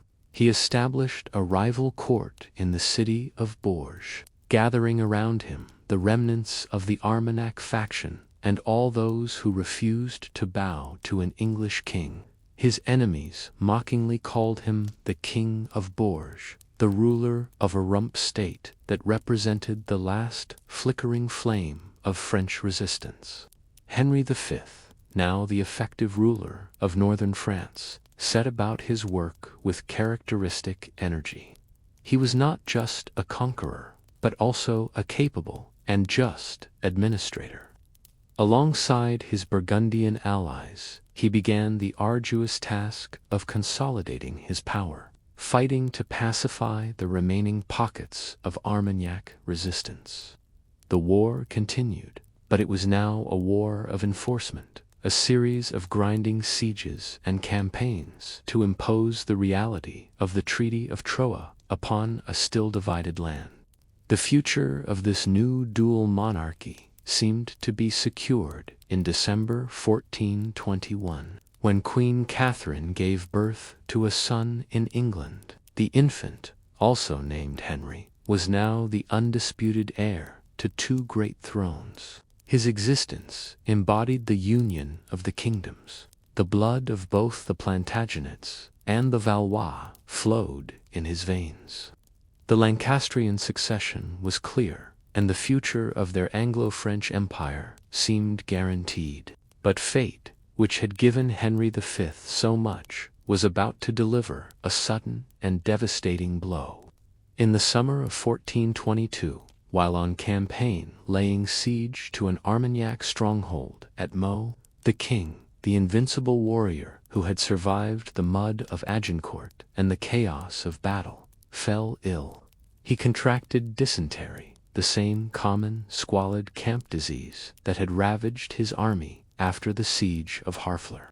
In late August 1422, at the Château de Vincennes near Paris, Henry V died. He was only 35 years old. His death, at the absolute zenith of his power, was a stunning and catastrophic event that threw all his masterful plans into disarray. The news sent a shockwave across both England and France. The conqueror, the man who had brought the mighty kingdom of France to its knees, was gone, his great work left unfinished. Just a few weeks later, in another strange twist of fate, the tragic, long-suffering, and mad King Charles VI of France also died. As stipulated by the Treaty of Troyes, the English and their Burgundian allies moved immediately to affirm the succession. In a somber ceremony in Paris, they proclaimed the 9-month-old infant, Henry VI, as the new King of England and of France. A baby now wore the double crown that his father had fought so hard to win. The grand English enterprise, which had seemed so robust. In England, a council of regents would govern. In France, the English cause would be led by Henry V's capable younger brother, John, Duke of Bedford. But to the south, the King of Bourges saw a glimmer of hope. His greatest enemy was dead, and the kingdom of France was now ruled by a child in a cradle. The French cause, which had seemed utterly and irrevocably lost, suddenly had a reason to fight again. The immense task of securing a crown for a child king fell to John, Duke of Bedford. The younger brother of the late Henry V. Bedford was a man perfectly suited to the challenge. He was a skilled and experienced commander, a shrewd diplomat, and a dedicated administrator who shared his brother's vision of a united Anglo-French kingdom. As regent of France, he governed with a firm and capable hand, determined to make his brother's dream a permanent reality for his infant nephew, Henry VI. In the south, the disinherited Dauphin Charles, who now styled himself Charles VII, remained the focal point of French resistance. Yet his cause seemed weak and faltering. Charles himself was a young man plagued by insecurity and indecision. He lacked the commanding presence of his English rivals, and his court at Bourges was a nest of intrigue, infighting, and a creeping, pervasive pessimism. His followers were weary of a war that had brought nothing but defeat and devastation for a generation. The cornerstone of English power in France was the powerful alliance with Burgundy. The Duke of Bedford understood this implicitly and worked tirelessly to maintain his close relationship with Philip the Good. This alliance secured the northern and eastern borders of English-held France, provided invaluable military support, and, most importantly, gave the English regime a crucial veneer of French legitimacy. As long as Burgundy stood with England, the Lancastrian claim to the throne seemed unassailable. Under Bedford's command, the war became a slow, grinding, and methodical process of consolidation and expansion. There were no more daring raids for glory. Instead, the English pursued a deliberate strategy. First, to completely secure their hold on Normandy, and then to push relentlessly south, capturing the strategic towns and fortified bridges along the Loire River, the great waterway that served as the effective border between the two Frances. The English military machine, even without Henry V at its head, proved it was still a formidable force. At the Battle of Cravant in 1423, a combined Anglo-Burgundian army met and decisively crushed a larger Franco-Scottish force that was attempting to invade Burgundy. The victory was a brutal confirmation of English tactical superiority and served to tighten their grip on the northern approaches to the Loire Valley. An even more devastating blow to the French cause came the following year, at the Battle of Verneuil in 1424. This massive engagement, often called the Second Agincourt, saw the Duke of Bedford himself lead the English army to a crushing victory. A large French army, bolstered by thousands of elite Scottish allies, was utterly annihilated. The defeat shattered the Dauphin's last major field army and left his territories vulnerable and demoralized. After years of patient and successful campaigning, the English were poised for the final blow.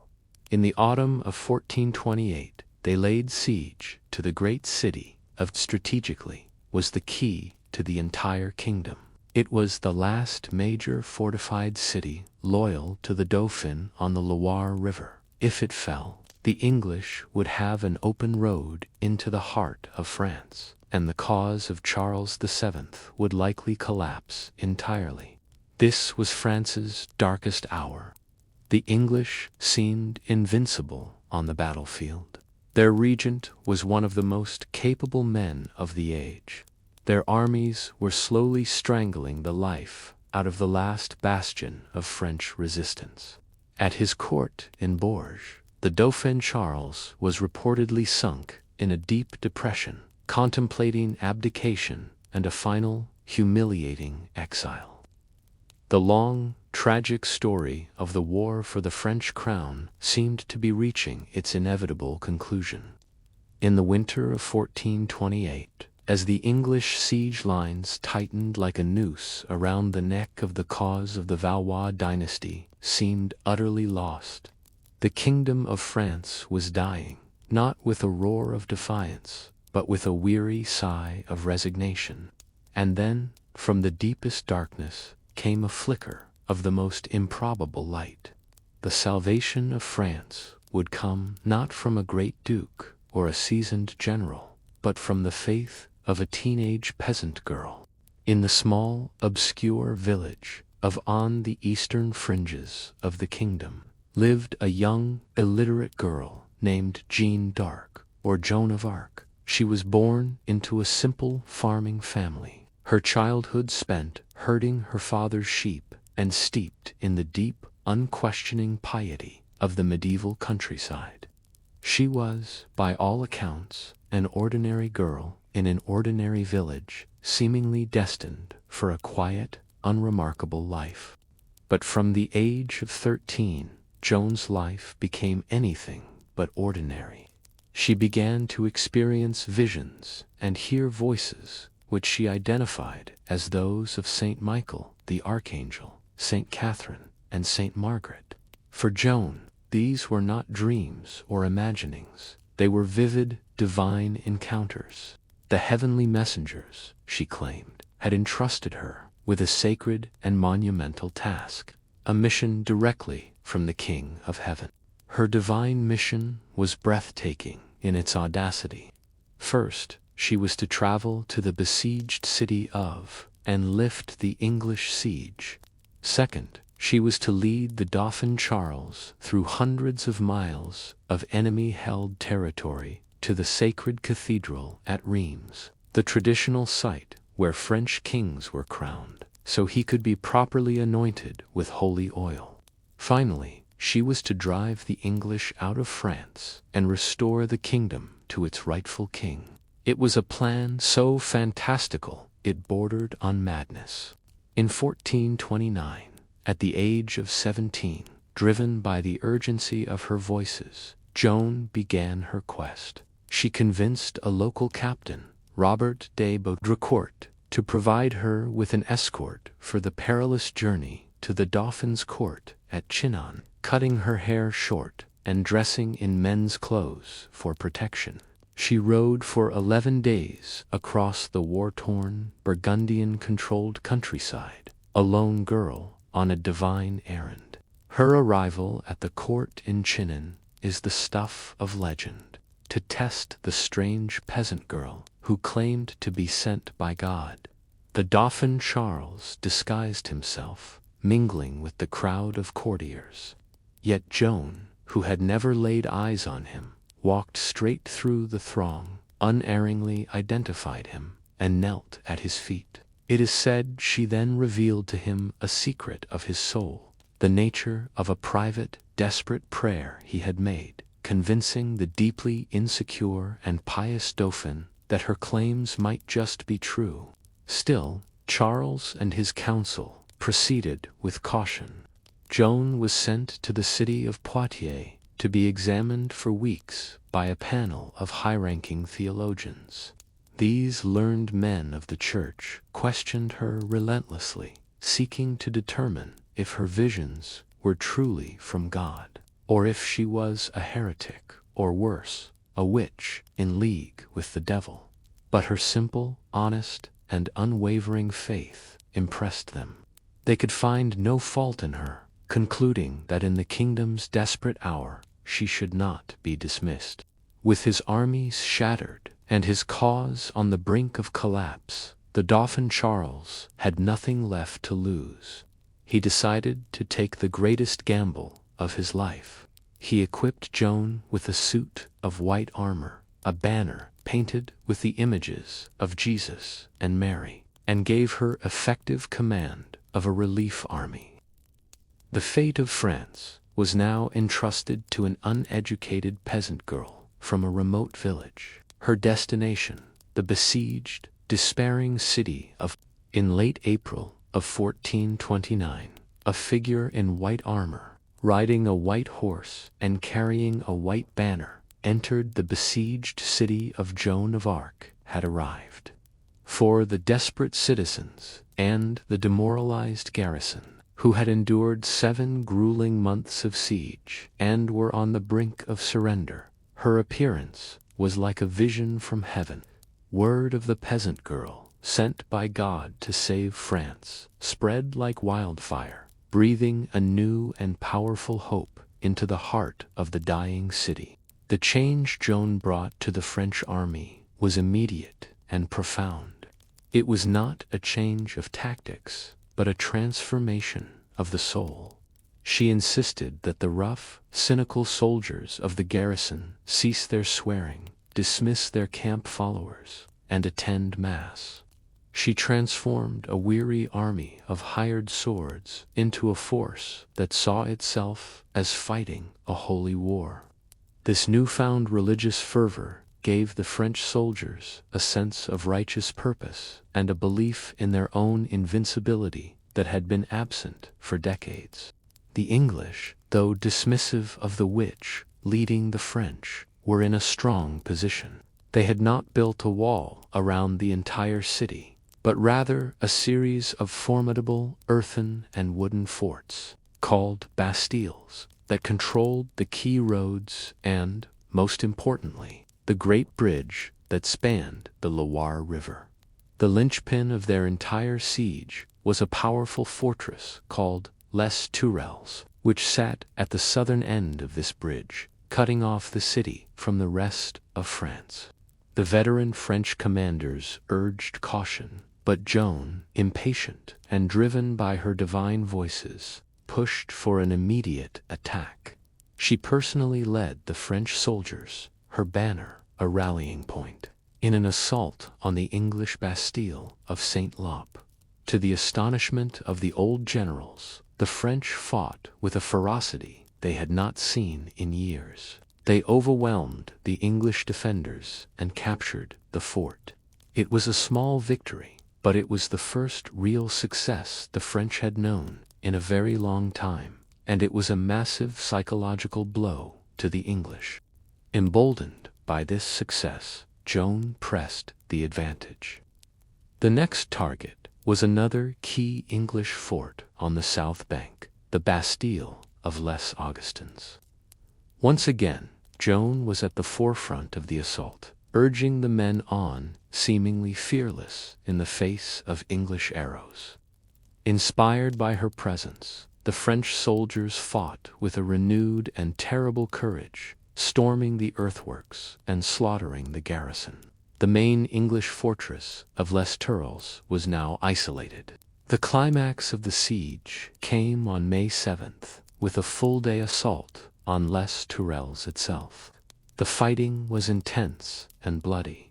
In the midst of the battle, Joan was struck down, an English longbow arrow piercing her between the neck and shoulder.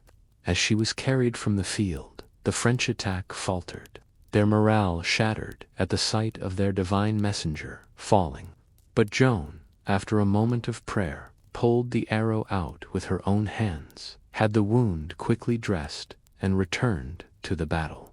To the French soldiers, her return was nothing short of a miracle. Believing they were now truly under God's protection, they surged forward with an unstoppable roar. They swarmed over the defenses of Les Tourelles, overwhelming the last of the English defenders. The English commander of the fortress, William Glassdale, who had taunted Joan from the walls, fell into the river and drowned, weighed down by his heavy armor. The key to the entire English siege was now in French hands. The following morning, May 8, 1429, the English, demoralized and having lost their most crucial positions, abandoned their remaining forts. They drew up their army in battle formation, hoping to lure the French into an open field engagement. But Joan, on the advice of her voices, forbade the attack. The English army, defeated and humiliated, turned and marched away. After 209 days, the siege was over. In less than 10 days, a teenage girl had achieved what the armies of France could not. The seemingly irreversible tide of the 100 Years' War had miraculously, unbelievably, turned. The news of the miraculous victory had spread like a holy fire across France. The story of the maiden warrior, La Pucelle, sent by God to save the kingdom, electrified a nation that had known only defeat and despair for a generation. For the French, it was a sign of divine favor, a profound surge of hope that stiffened their resolve. For the English, the event was a shock, a blow to their morale from which they would never fully recover. Their soldiers began to whisper in fear of the French witch, and their long-held aura of invincibility was shattered. Immediately after the victory, Joan was adamant that the army must not rest. The first part of her mission was complete, but the second, and in her eyes, more important task lay ahead: the coronation of the Dauphin at Reims. To get there, however, the French army would first have to clear the Loire Valley of the remaining English strongholds. Driven by Joan's spiritual urgency, the French began a swift and aggressive campaign, a stunning reversal of their previously cautious and defensive posture. What followed was a lightning series of victories. With Joan as their inspirational figurehead, the French army, led by skilled commanders like the Duke of Alençon, moved with a speed and confidence that was utterly new. They stormed the town of Jargeau, then swiftly captured the fortified bridge at Meung-sur-Loire, and finally took the town of Beaugency. In the space of a single week, the French had seized 3 key English positions, effectively shattering the enemy's hold on the region. The retreating English forces, led by the veteran commanders Sir John Fastolfe and John Talbot, scrambled to consolidate and intercept the French advance. On June 18, 1429, near the village of Patay, the English began to form up for battle, preparing their classic defensive position with longbowmen protected by sharpened stakes. But the revitalized French army was no longer playing by the old rules. The French vanguard, a force of heavily armored cavalry, charged with a speed and aggression that caught the English completely by surprise. The Battle of Patay was a reverse Agincourt. The French cavalry smashed into the English chars before they had time to hammer their stakes into the ground and form a defensive line. The longbowmen, the undisputed masters of the medieval battlefield for nearly a century, were caught in the open and mercilessly ridden down and slaughtered.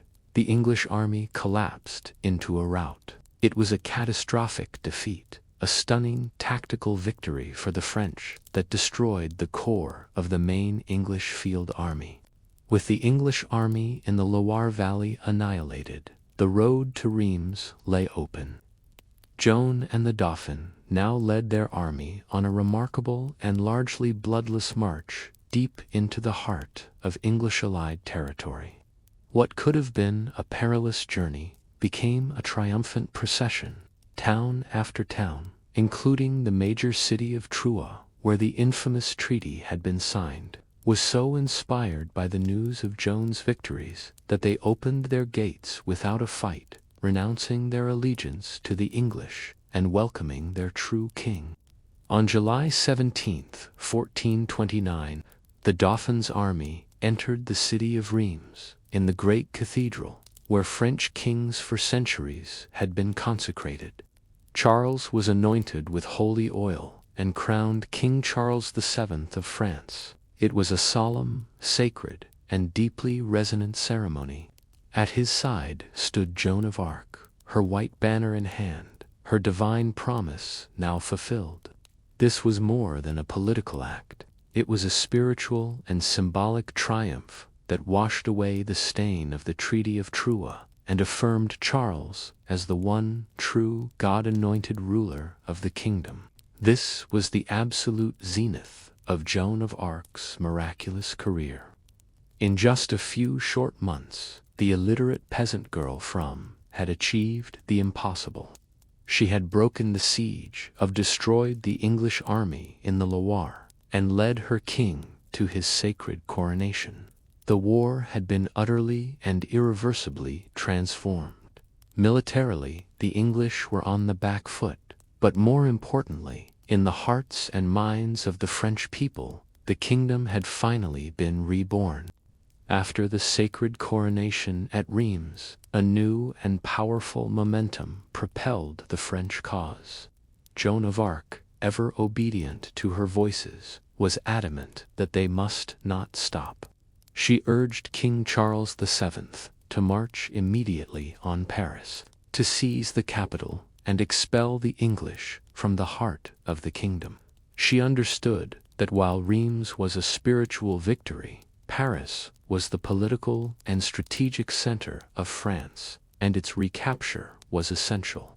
But at the newly confident court of Charles VII, the atmosphere was changing.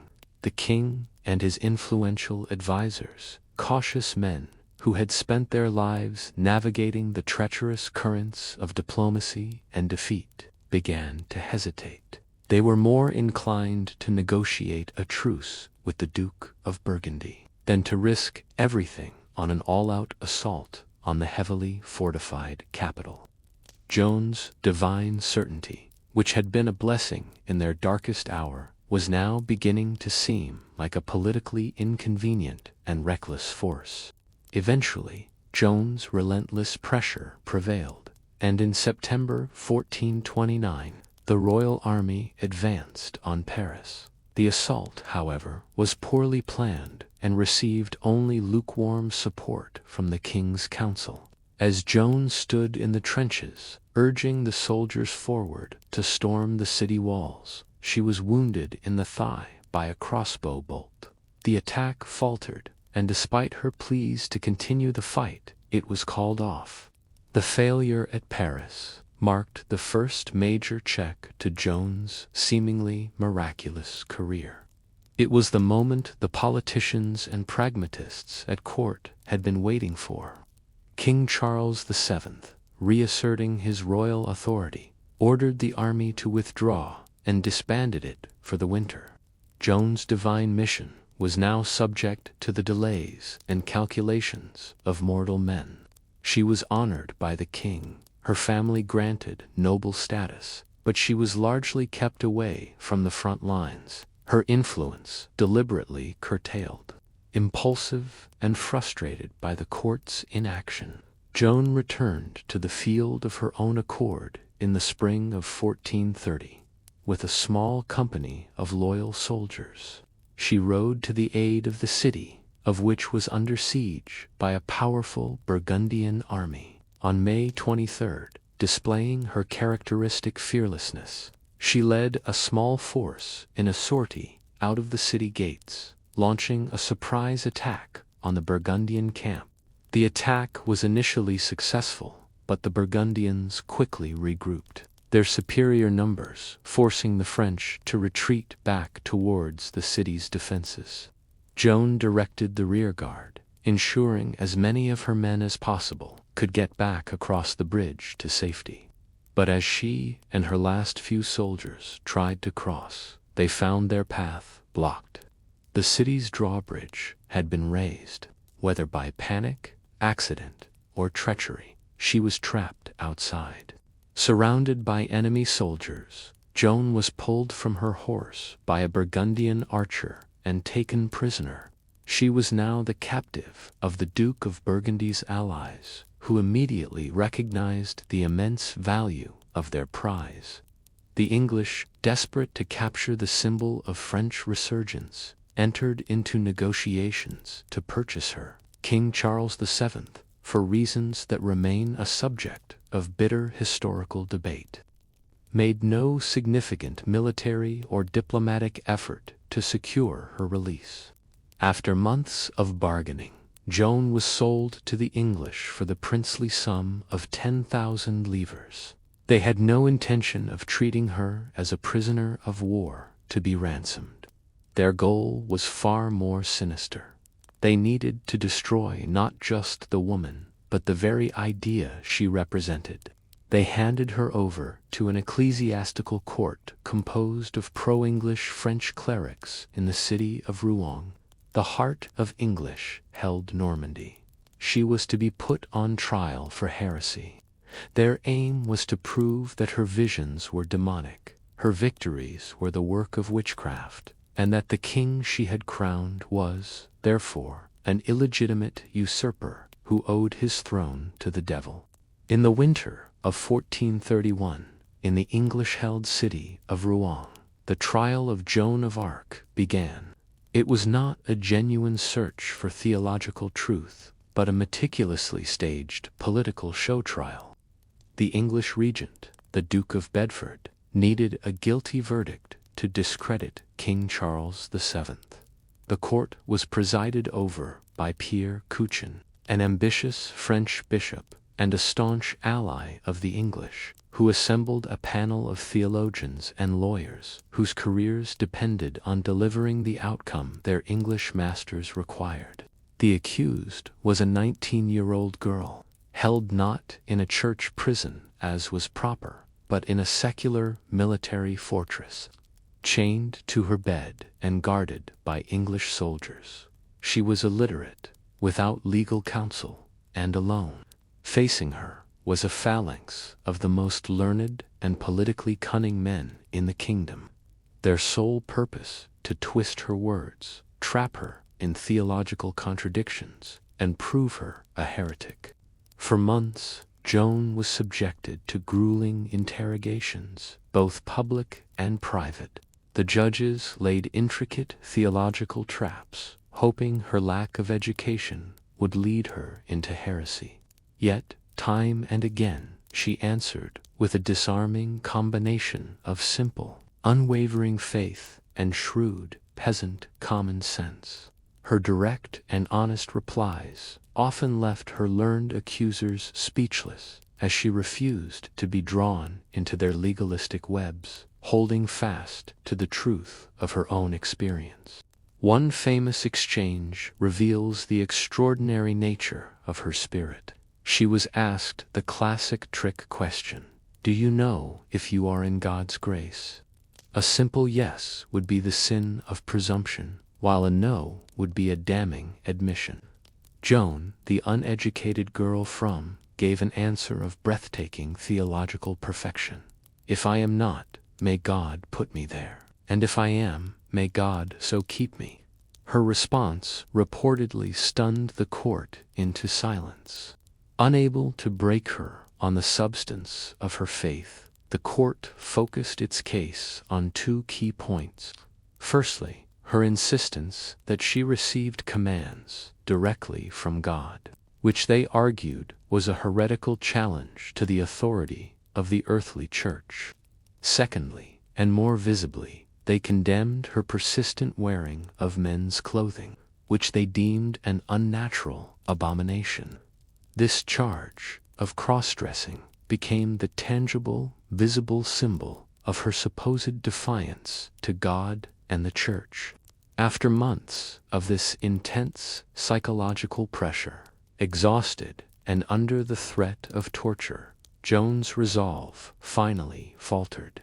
On May 24th, she was taken to a scaffold in a cemetery, shown the executioner, and in a moment of mortal terror, she agreed to sign a document of abjuration. In it, she renounced her visions and promised to wear women's clothing. Her sentence was commuted from death to life imprisonment. The English, it seemed, had broken her.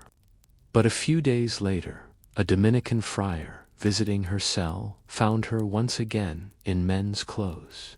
Joan claimed that her English guards had taken her dress and left her with nothing else to wear. Or perhaps that her voices had returned and chastised her for her weakness. Whatever the reason for Bishop Couchin and the court, it was the opening they needed. They declared her a relapsed heretic, a crime for which the punishment was automatic and absolute. Her fate was sealed.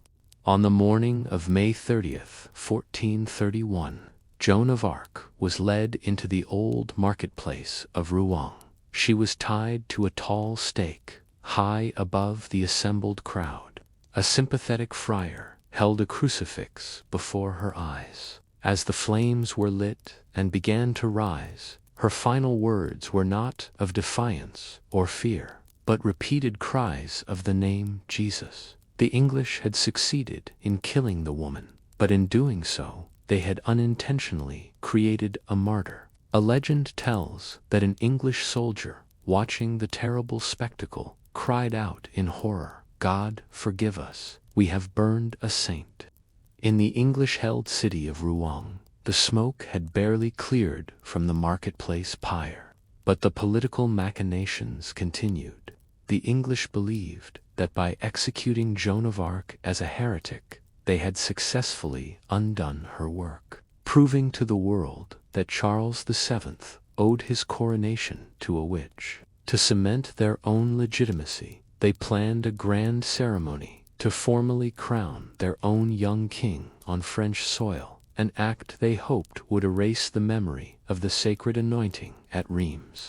In December 1431, the 10-year-old Henry VI was brought to Paris for his coronation as King of France in the great cathedral of Notre Dame. The ceremony was a spectacle of immense pomp and splendor, designed to showcase the power and permanence of Lancastrian rule. Yet, it was a hollow affair. Unlike the deeply resonant anointing of Charles at Reims, this was a coronation without the sacred oil, a purely political act that failed to capture the hearts of the French people.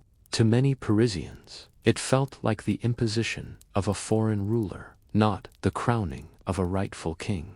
Joan was gone, but the spirit she had awakened in the French armies endured. The war settled back into a slow, grinding affair of sieges and skirmishes, but the dynamic had fundamentally shifted. The French now fought with the conviction of a nation defending itself, inspired by the memory of their martyr. The English, though still formidable in a pitched battle, found themselves on the defensive, struggling to hold the vast territories they had conquered with armies that were too small and spread too thin. The true turning point in this phase of the war would not be found on the battlefield, but in the quiet chambers of diplomacy. The shrewd advisers of Charles VII understood that the entire English position in France rested on one crucial pillar: their alliance with Philip the Good, the powerful Duke of Burgundy.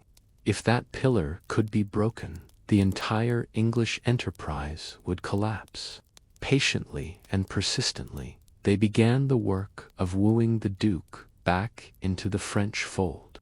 This great diplomatic effort culminated in 1435 at the Congress of Arras, a major peace conference attended by delegations from France, England, and Burgundy, with the Pope acting as mediator. The French came prepared to be flexible, but the English delegation was arrogant and intransigent. They stubbornly refused to consider the one thing that might lead to a true peace: renouncing young Henry VI's claim to the French throne. This English inflexibility provided the French with the perfect opportunity.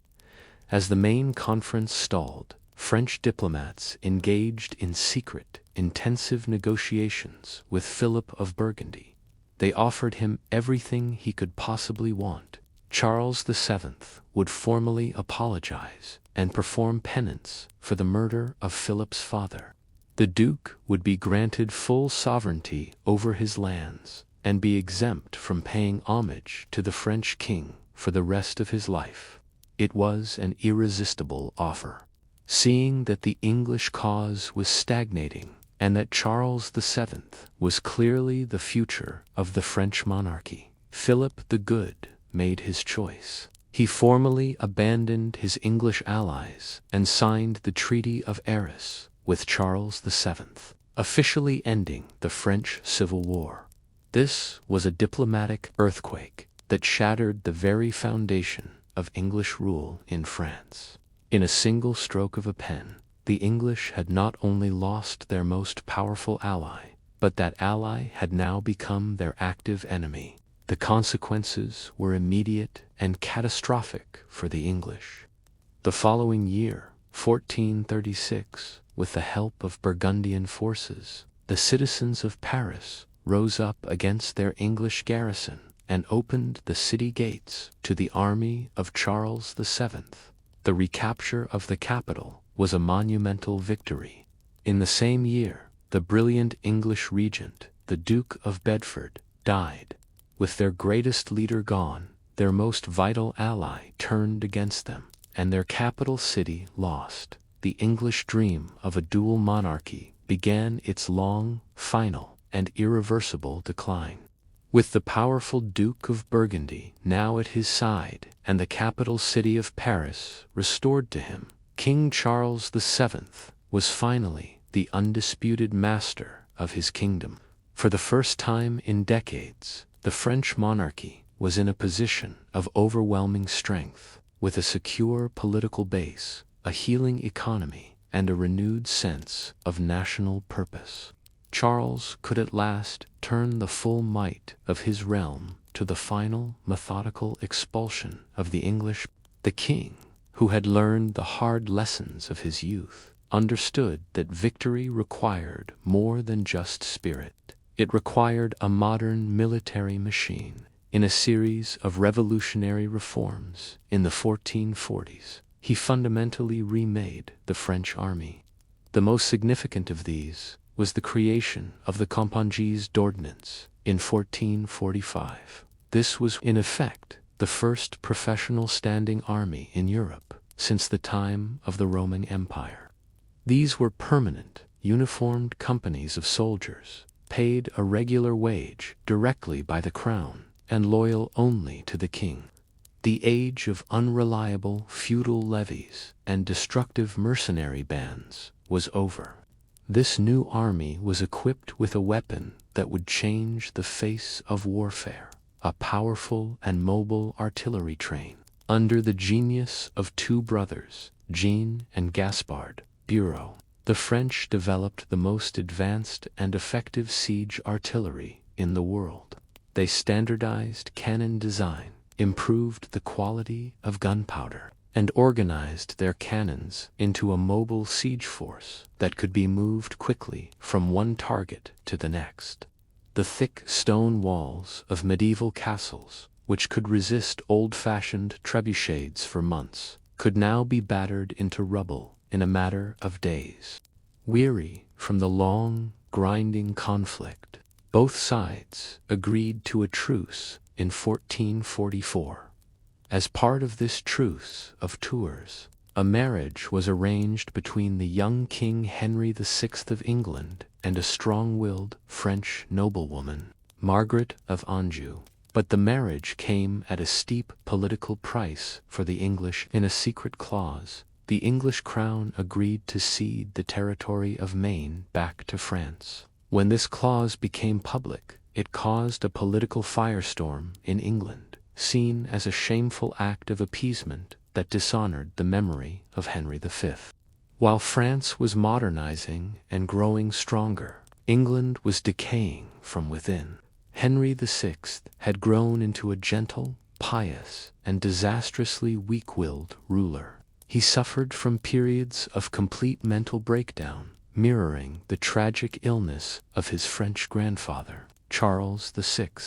His court became a viper's nest of feuding noble factions, primarily those clustering around the ambitious Richard, Duke of York, and the king's favorite, the Duke of Somerset.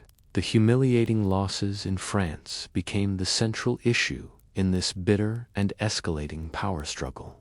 The truce inevitably broke down, and in 1449, Charles VII unleashed his new war machine on Normandy. The campaign was a stunning success.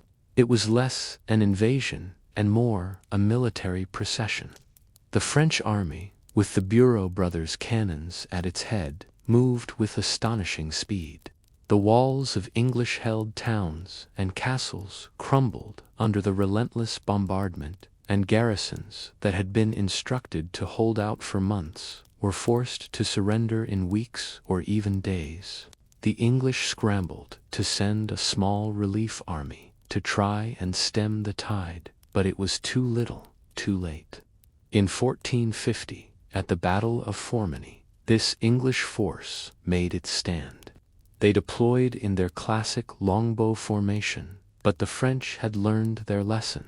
One French force pinned the English from the front, while another brought up 2 cannons and began bombarding the archers' flank, inflicting terrible casualties. When the archers broke formation to attack the cannons, the main French force charged. The English army was crushed. The Battle of Formigny was the final death knell for the English longbow's dominance and for English Normandy itself. The last remaining English strongholds quickly surrendered. By August 1450, the entire duchy, the great prize for which Henry V had fought so hard, was lost forever. The news was met with shock and fury in England, leading to popular rebellions and intensifying the court rivalries that would soon plunge the kingdom into its own bloody civil war, the Wars of the Roses. With Normandy lost and the political situation in England spiraling into chaos, only one great English possession remained in France. This was the ancient Duchy of Gascony, with its proud and wealthy capital, the port city of Bordeaux.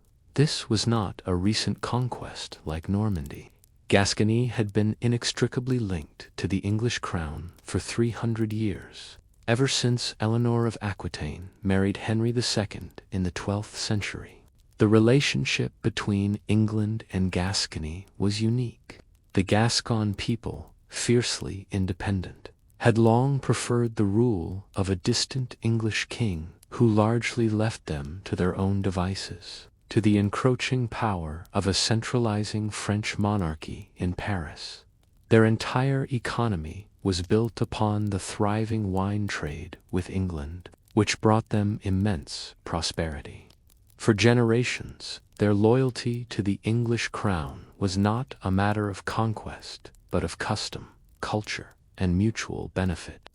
In 1451, Charles VII, confident and methodical, turned his powerful new army south to complete the unification of his kingdom. The French invasion of Gascony was swift and overwhelming. The city of Bordeaux, seeing the futility of resisting the French war machine without any hope of English aid, surrendered. For a moment, it seemed that the final chapter of England's continental empire had quietly closed. But the Gascons quickly chafed under their new French masters. The French imposed heavy taxes, disrupted the cherished wine trade with England, and infringed upon the traditional liberties of the towns. The proud citizens of Bordeaux soon came to regret their surrender. In secret, they sent a delegation across the sea to England, pleading with the weak government of Henry VI to send an army to liberate them from their French conquerors. The English court, desperate for any good news to distract from the political turmoil at home, agreed to one last, desperate gamble. They assembled a small expeditionary force to be led by the last of the legendary English commanders of the age, the veteran John Talbot, Earl of Shrewsbury. Talbot was a man forged in the crucible of the French wars. Now nearly 70 years old, he was a grizzled, ferocious warrior, a figure so feared by the French that his name alone was said to quiet crying children. In October 1452, Talbot and his small army landed in Gascony. Their arrival was met with a joyous uprising. The citizens of Bordeaux overwhelmed the French garrison and threw open the city gates, welcoming Talbot as their liberator. His return sparked a region-wide revolt against the French, and for a brief, hopeful winter, it seemed as if the tide might miraculously be turned. Charles VII responded with overwhelming force. The following summer, in 1453, he sent 3 separate armies to converge on Gascony and crush the rebellion. Talbot, with his much smaller Anglo-Gascon force, marched to relieve the town of Castellon, which was being besieged by the main French army. Unbeknownst to him, the French commander, Jean had constructed a massive, heavily fortified artillery park, a camp protected by earthworks and bristling with over 300 cannons. On July 17, 1453, acting on false intelligence that the French were in retreat, the fiery old warrior ordered a reckless, headlong charge against the French camp. As Talbot's men crested a hill, they were met not by a fleeing army, but by the single greatest concentration of artillery ever seen on a European battlefield. The French cannons erupted in a single deafening roar, unleashing a devastating point-blank barrage of iron and stone into the charging English ranks. The English army was torn to pieces. In the chaos, a cannonball struck John Talbot's horse, and the old lion, the last of his kind, was killed as he lay trapped on the ground. The battle was a massacre, a catastrophic and final defeat for the English. It was the last great battle of the 100 Years' War. The Battle of Castellon was the final, bloody punctuation mark at the end of a century of conflict. With the death of John Talbot and the annihilation of his army, the last flicker of English resistance in Gascony was extinguished. The cause was utterly hopeless.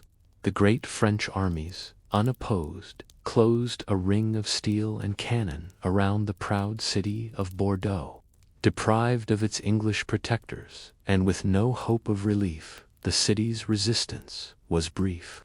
On October 19, 1453, Bordeaux formally surrendered to the forces of King Charles VII. The last English soldiers marched out of the city gates, relinquishing a territory that their crown had held for 300 years. This quiet, anticlimactic surrender effectively marked the end of the 100 Years' War.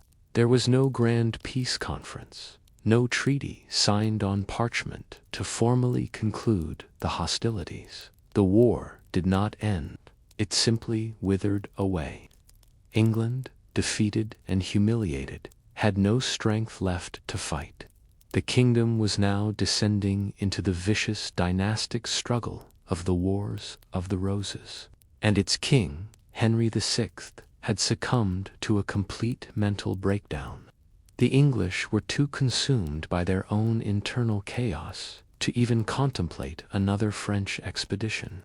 The French, for their part, were content. They had finally, after generations of struggle, expelled the invaders from all their lands, save for the small coastal port of Calais. France, at the war's end, was a kingdom victorious, but profoundly scarred. Generations of warfare and recurring bouts of plague had left vast regions depopulated and desolate.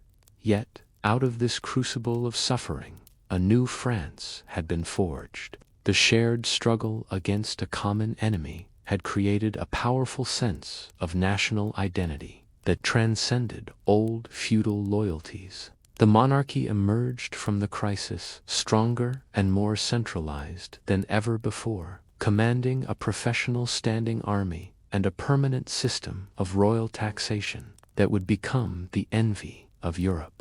England, by contrast, was a nation defeated. The loss of its continental empire was a blow to its prestige and a catalyst for the decades of civil war that would follow. The dream of a French crown, which had obsessed its monarchs for so long, was dead. Yet, this defeat forced a fundamental reorientation of the kingdom's destiny.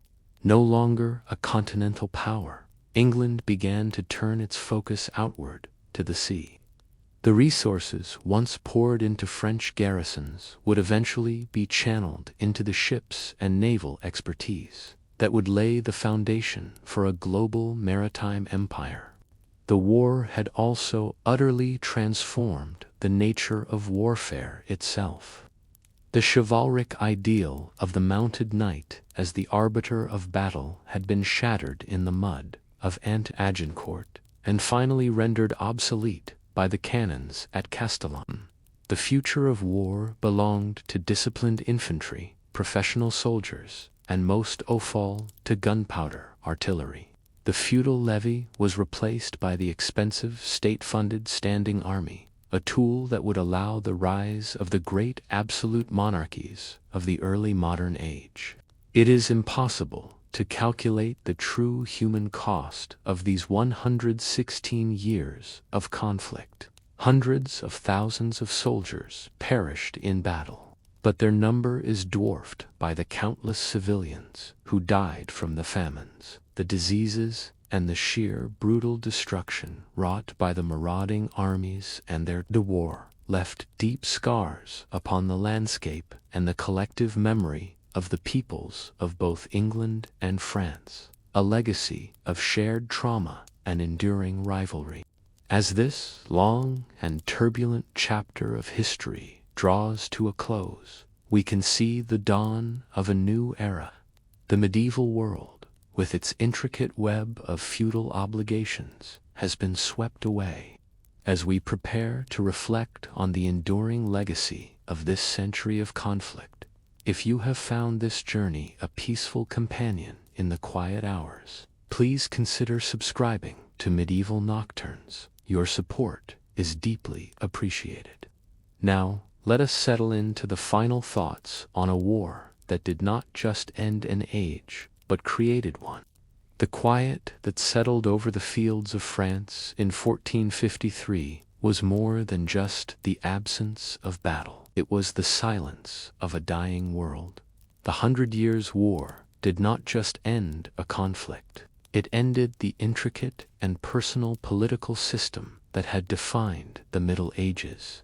The old idea of Christendom, a fluid tapestry of overlapping loyalties, where a king could be a vassal and a duke could be a kingmaker, had been proven catastrophically unstable.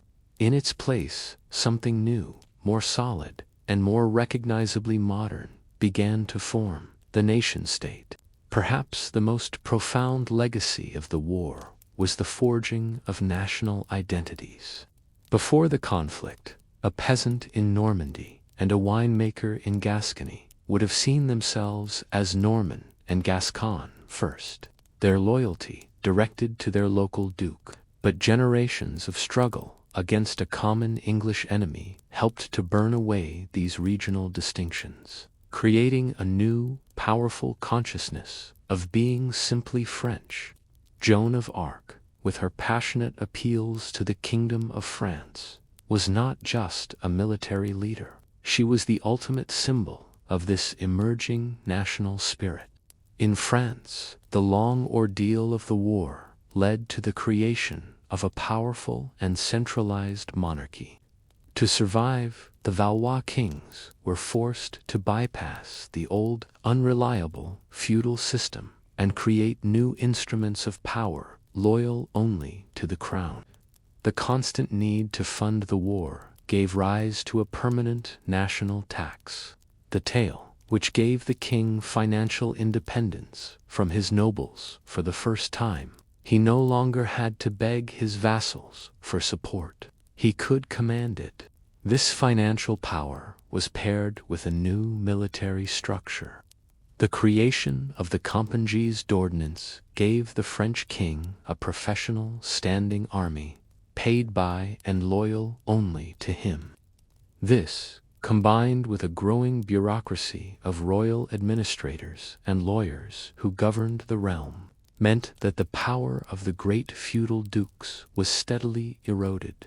The king was no longer the first among equals. He was becoming the absolute center of the state, a model of royal authority that would be emulated across Europe. Across the Channel, the war had a remarkably different, yet equally transformative, political effect. In England, the king's constant need for money to fund his ambitious campaigns did not make him more absolute. It made him more dependent on the consent of his subjects. To levy the massive taxes required, Edward III and his successors had to repeatedly summon Parliament, and with each request for funds, Parliament, especially the House of Commons, demanded more political power in return. This process solidified the power of the purse as the central pillar of Parliament's authority. It established the enduring principle of English political life that the monarch could not tax the people without the consent of their representatives.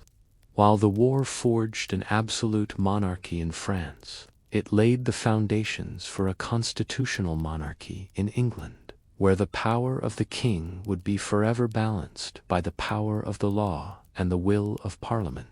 Thus, the 100 Years' War sent the two great rivals on two starkly divergent political paths.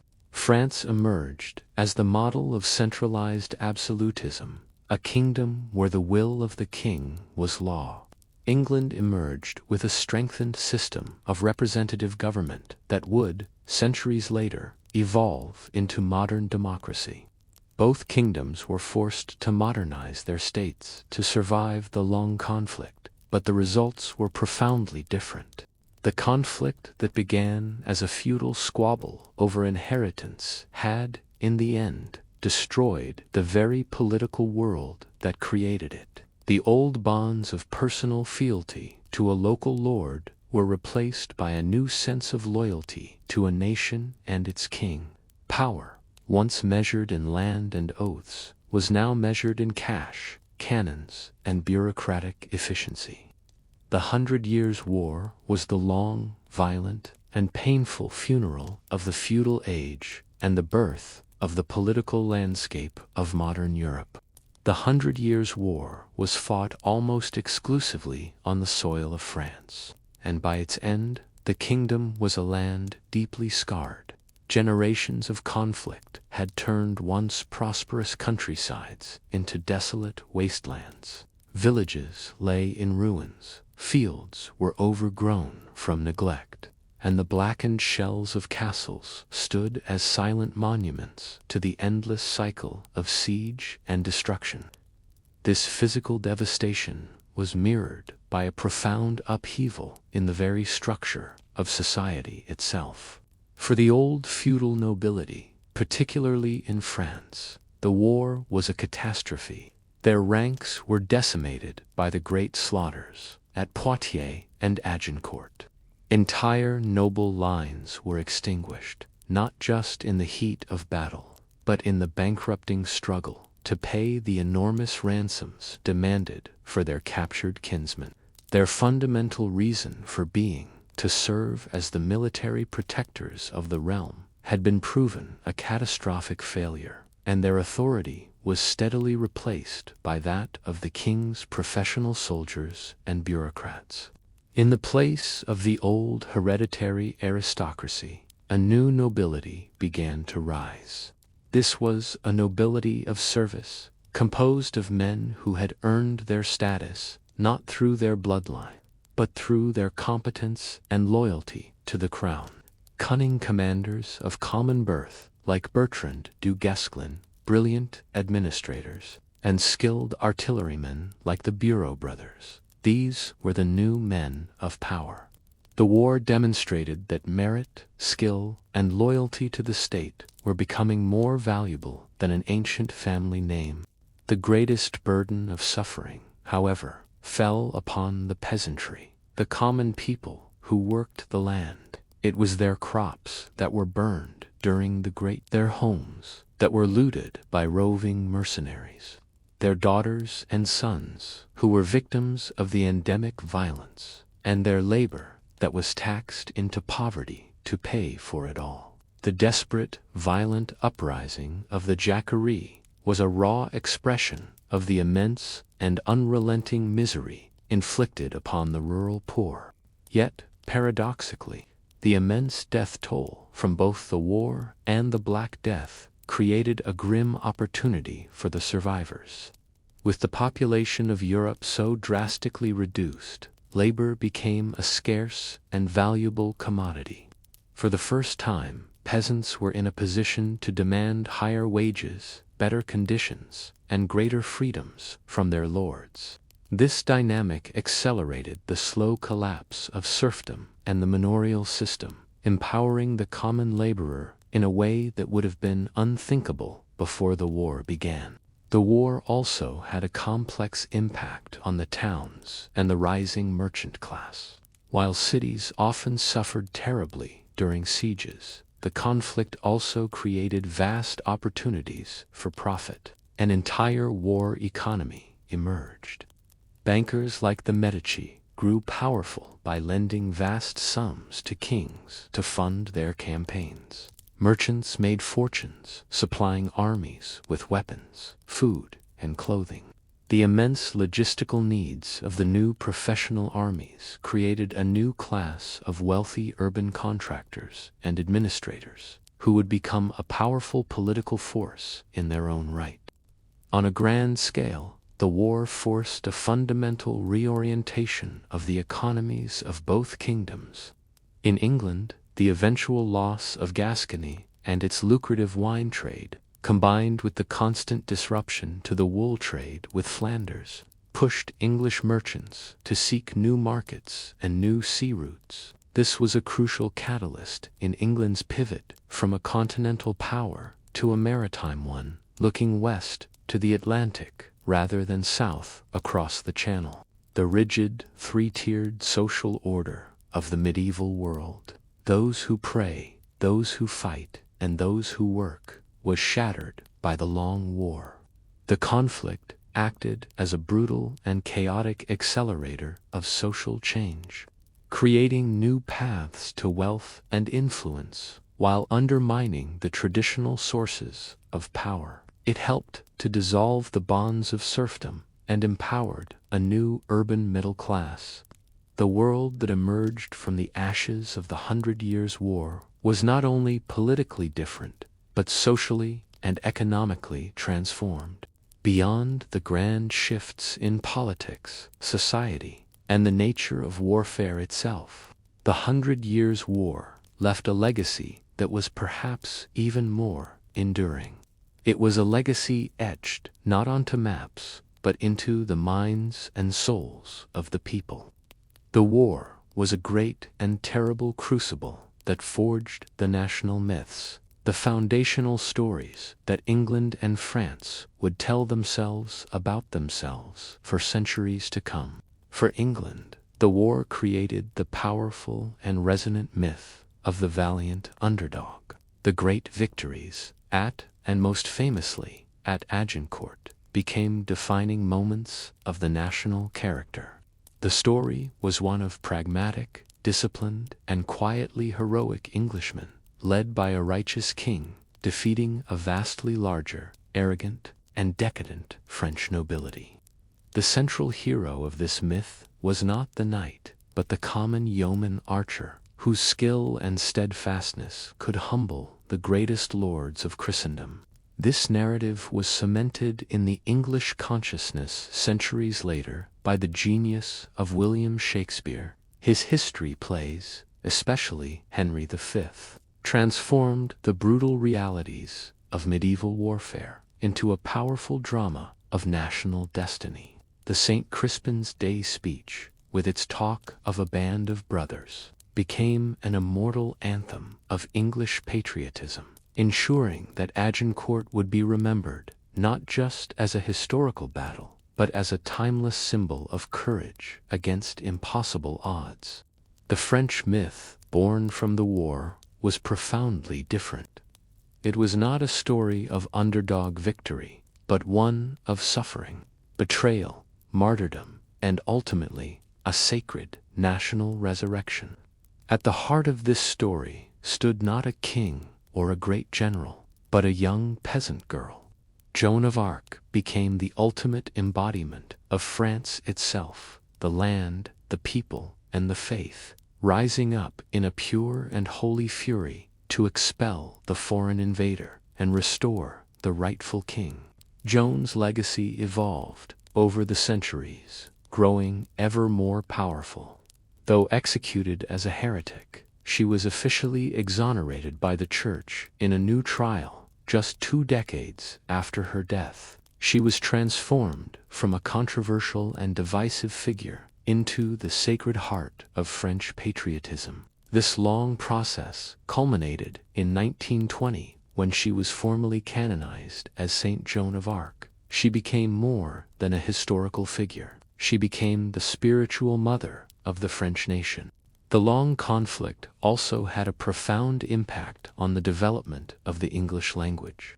At the start of the war, the English court and nobility still spoke Anglo-Norman French, a legacy of the Norman conquest. But a century of constant warfare against France made speaking French deeply unpatriotic. This accelerated the rise of English as the official language of law, government, and high culture. The great works of Geoffrey Chaucer, written in Middle English during this period, are a testament to this linguistic shift. The war helped England find its own national voice. Finally, the war forged a sense of rivalry between the two nations that would endure for 500 years. The conflict created a deep-seated psychological otherness, where each nation came to define itself in opposition to the other. England and France would see each other as their natural and eternal adversaries, a rivalry that would shape the course of European diplomacy, politics, and warfare right up to the Napoleonic era and beyond.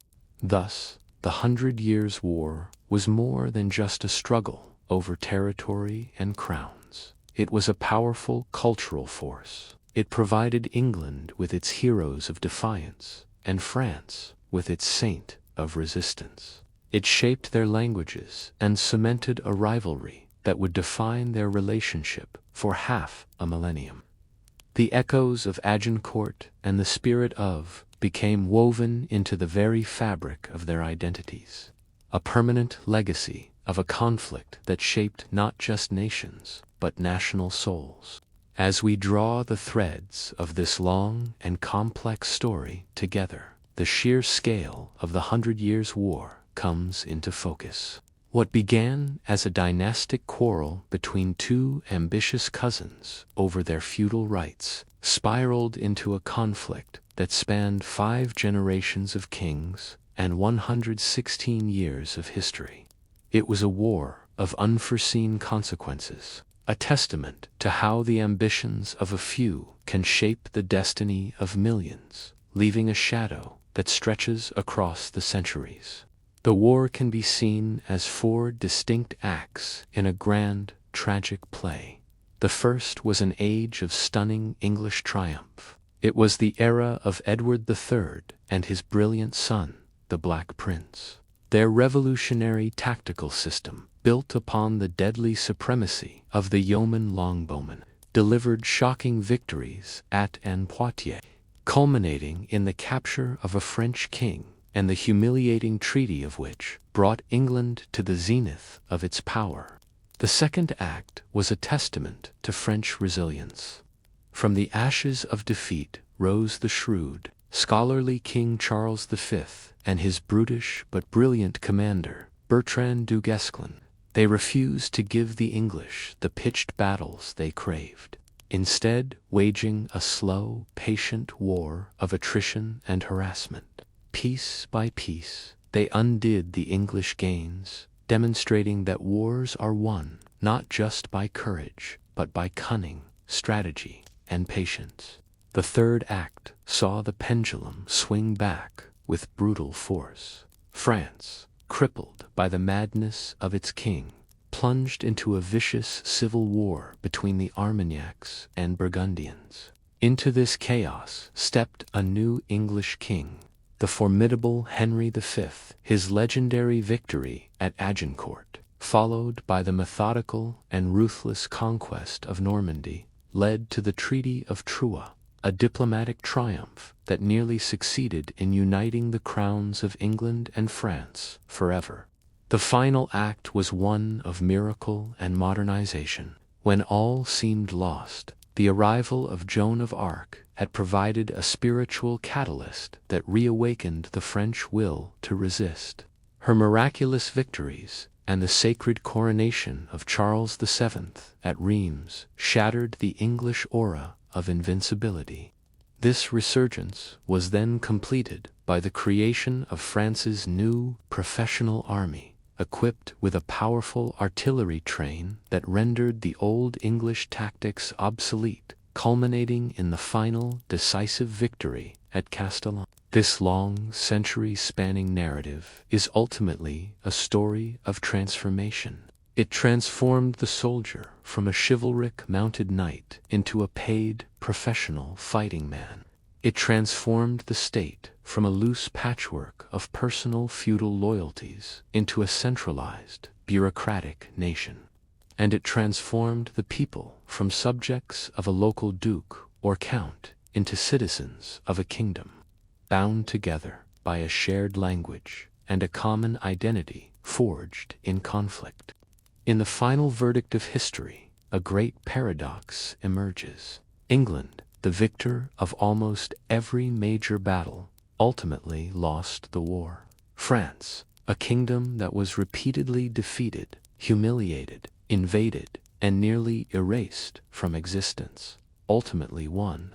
This shows that the fate of nations is decided by more than just battlefield prowess. It is decided by resilience, political unity, economic resources, and, in the end, the simple will of a people to forge their own destiny.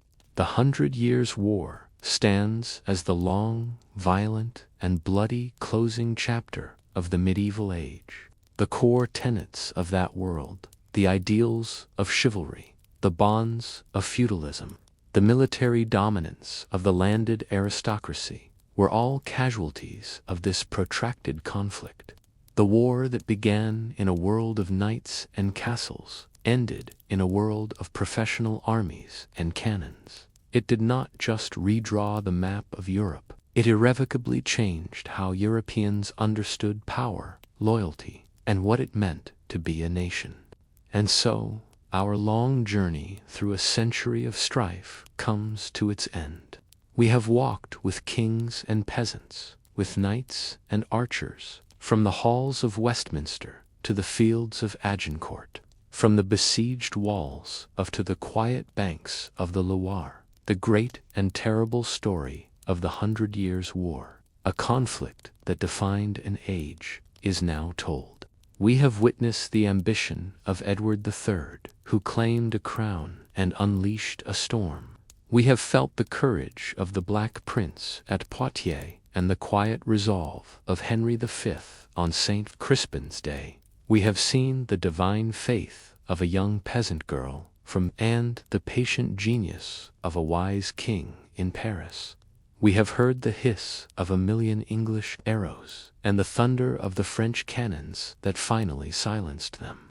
It was a war of untold suffering and destruction, a chaotic and brutal chapter in human history. Yet, from that fire and that chaos, a new world was born. The scattered loyalties of the feudal age were burned away, and in their place, the modern nations of England and France began to take shape, their identities forged, their characters tested, and their futures forever altered by this shared and bitter history. The echoes of that distant conflict still resonate in our world today, in the languages we speak, the stories we tell, and the very foundations of the nations that emerged from the struggle. The age of chivalry is over, but the age of nations, which it helped to create, endures. Now, as our story concludes, let the weight of this history settle. Let the banners fall silent and the clamor of battle fade into a distant memory. Allow the grand procession of kings, queens, and soldiers to recede, dissolving back into the quiet pages of the past. The fields of France are peaceful now.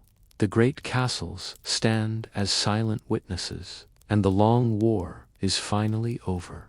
Let the centuries themselves dissolve into the calm and stillness of the night. Rest now in the peace that follows the great storm of history. Sleep well and subscribe to the Medieval Nocturnes.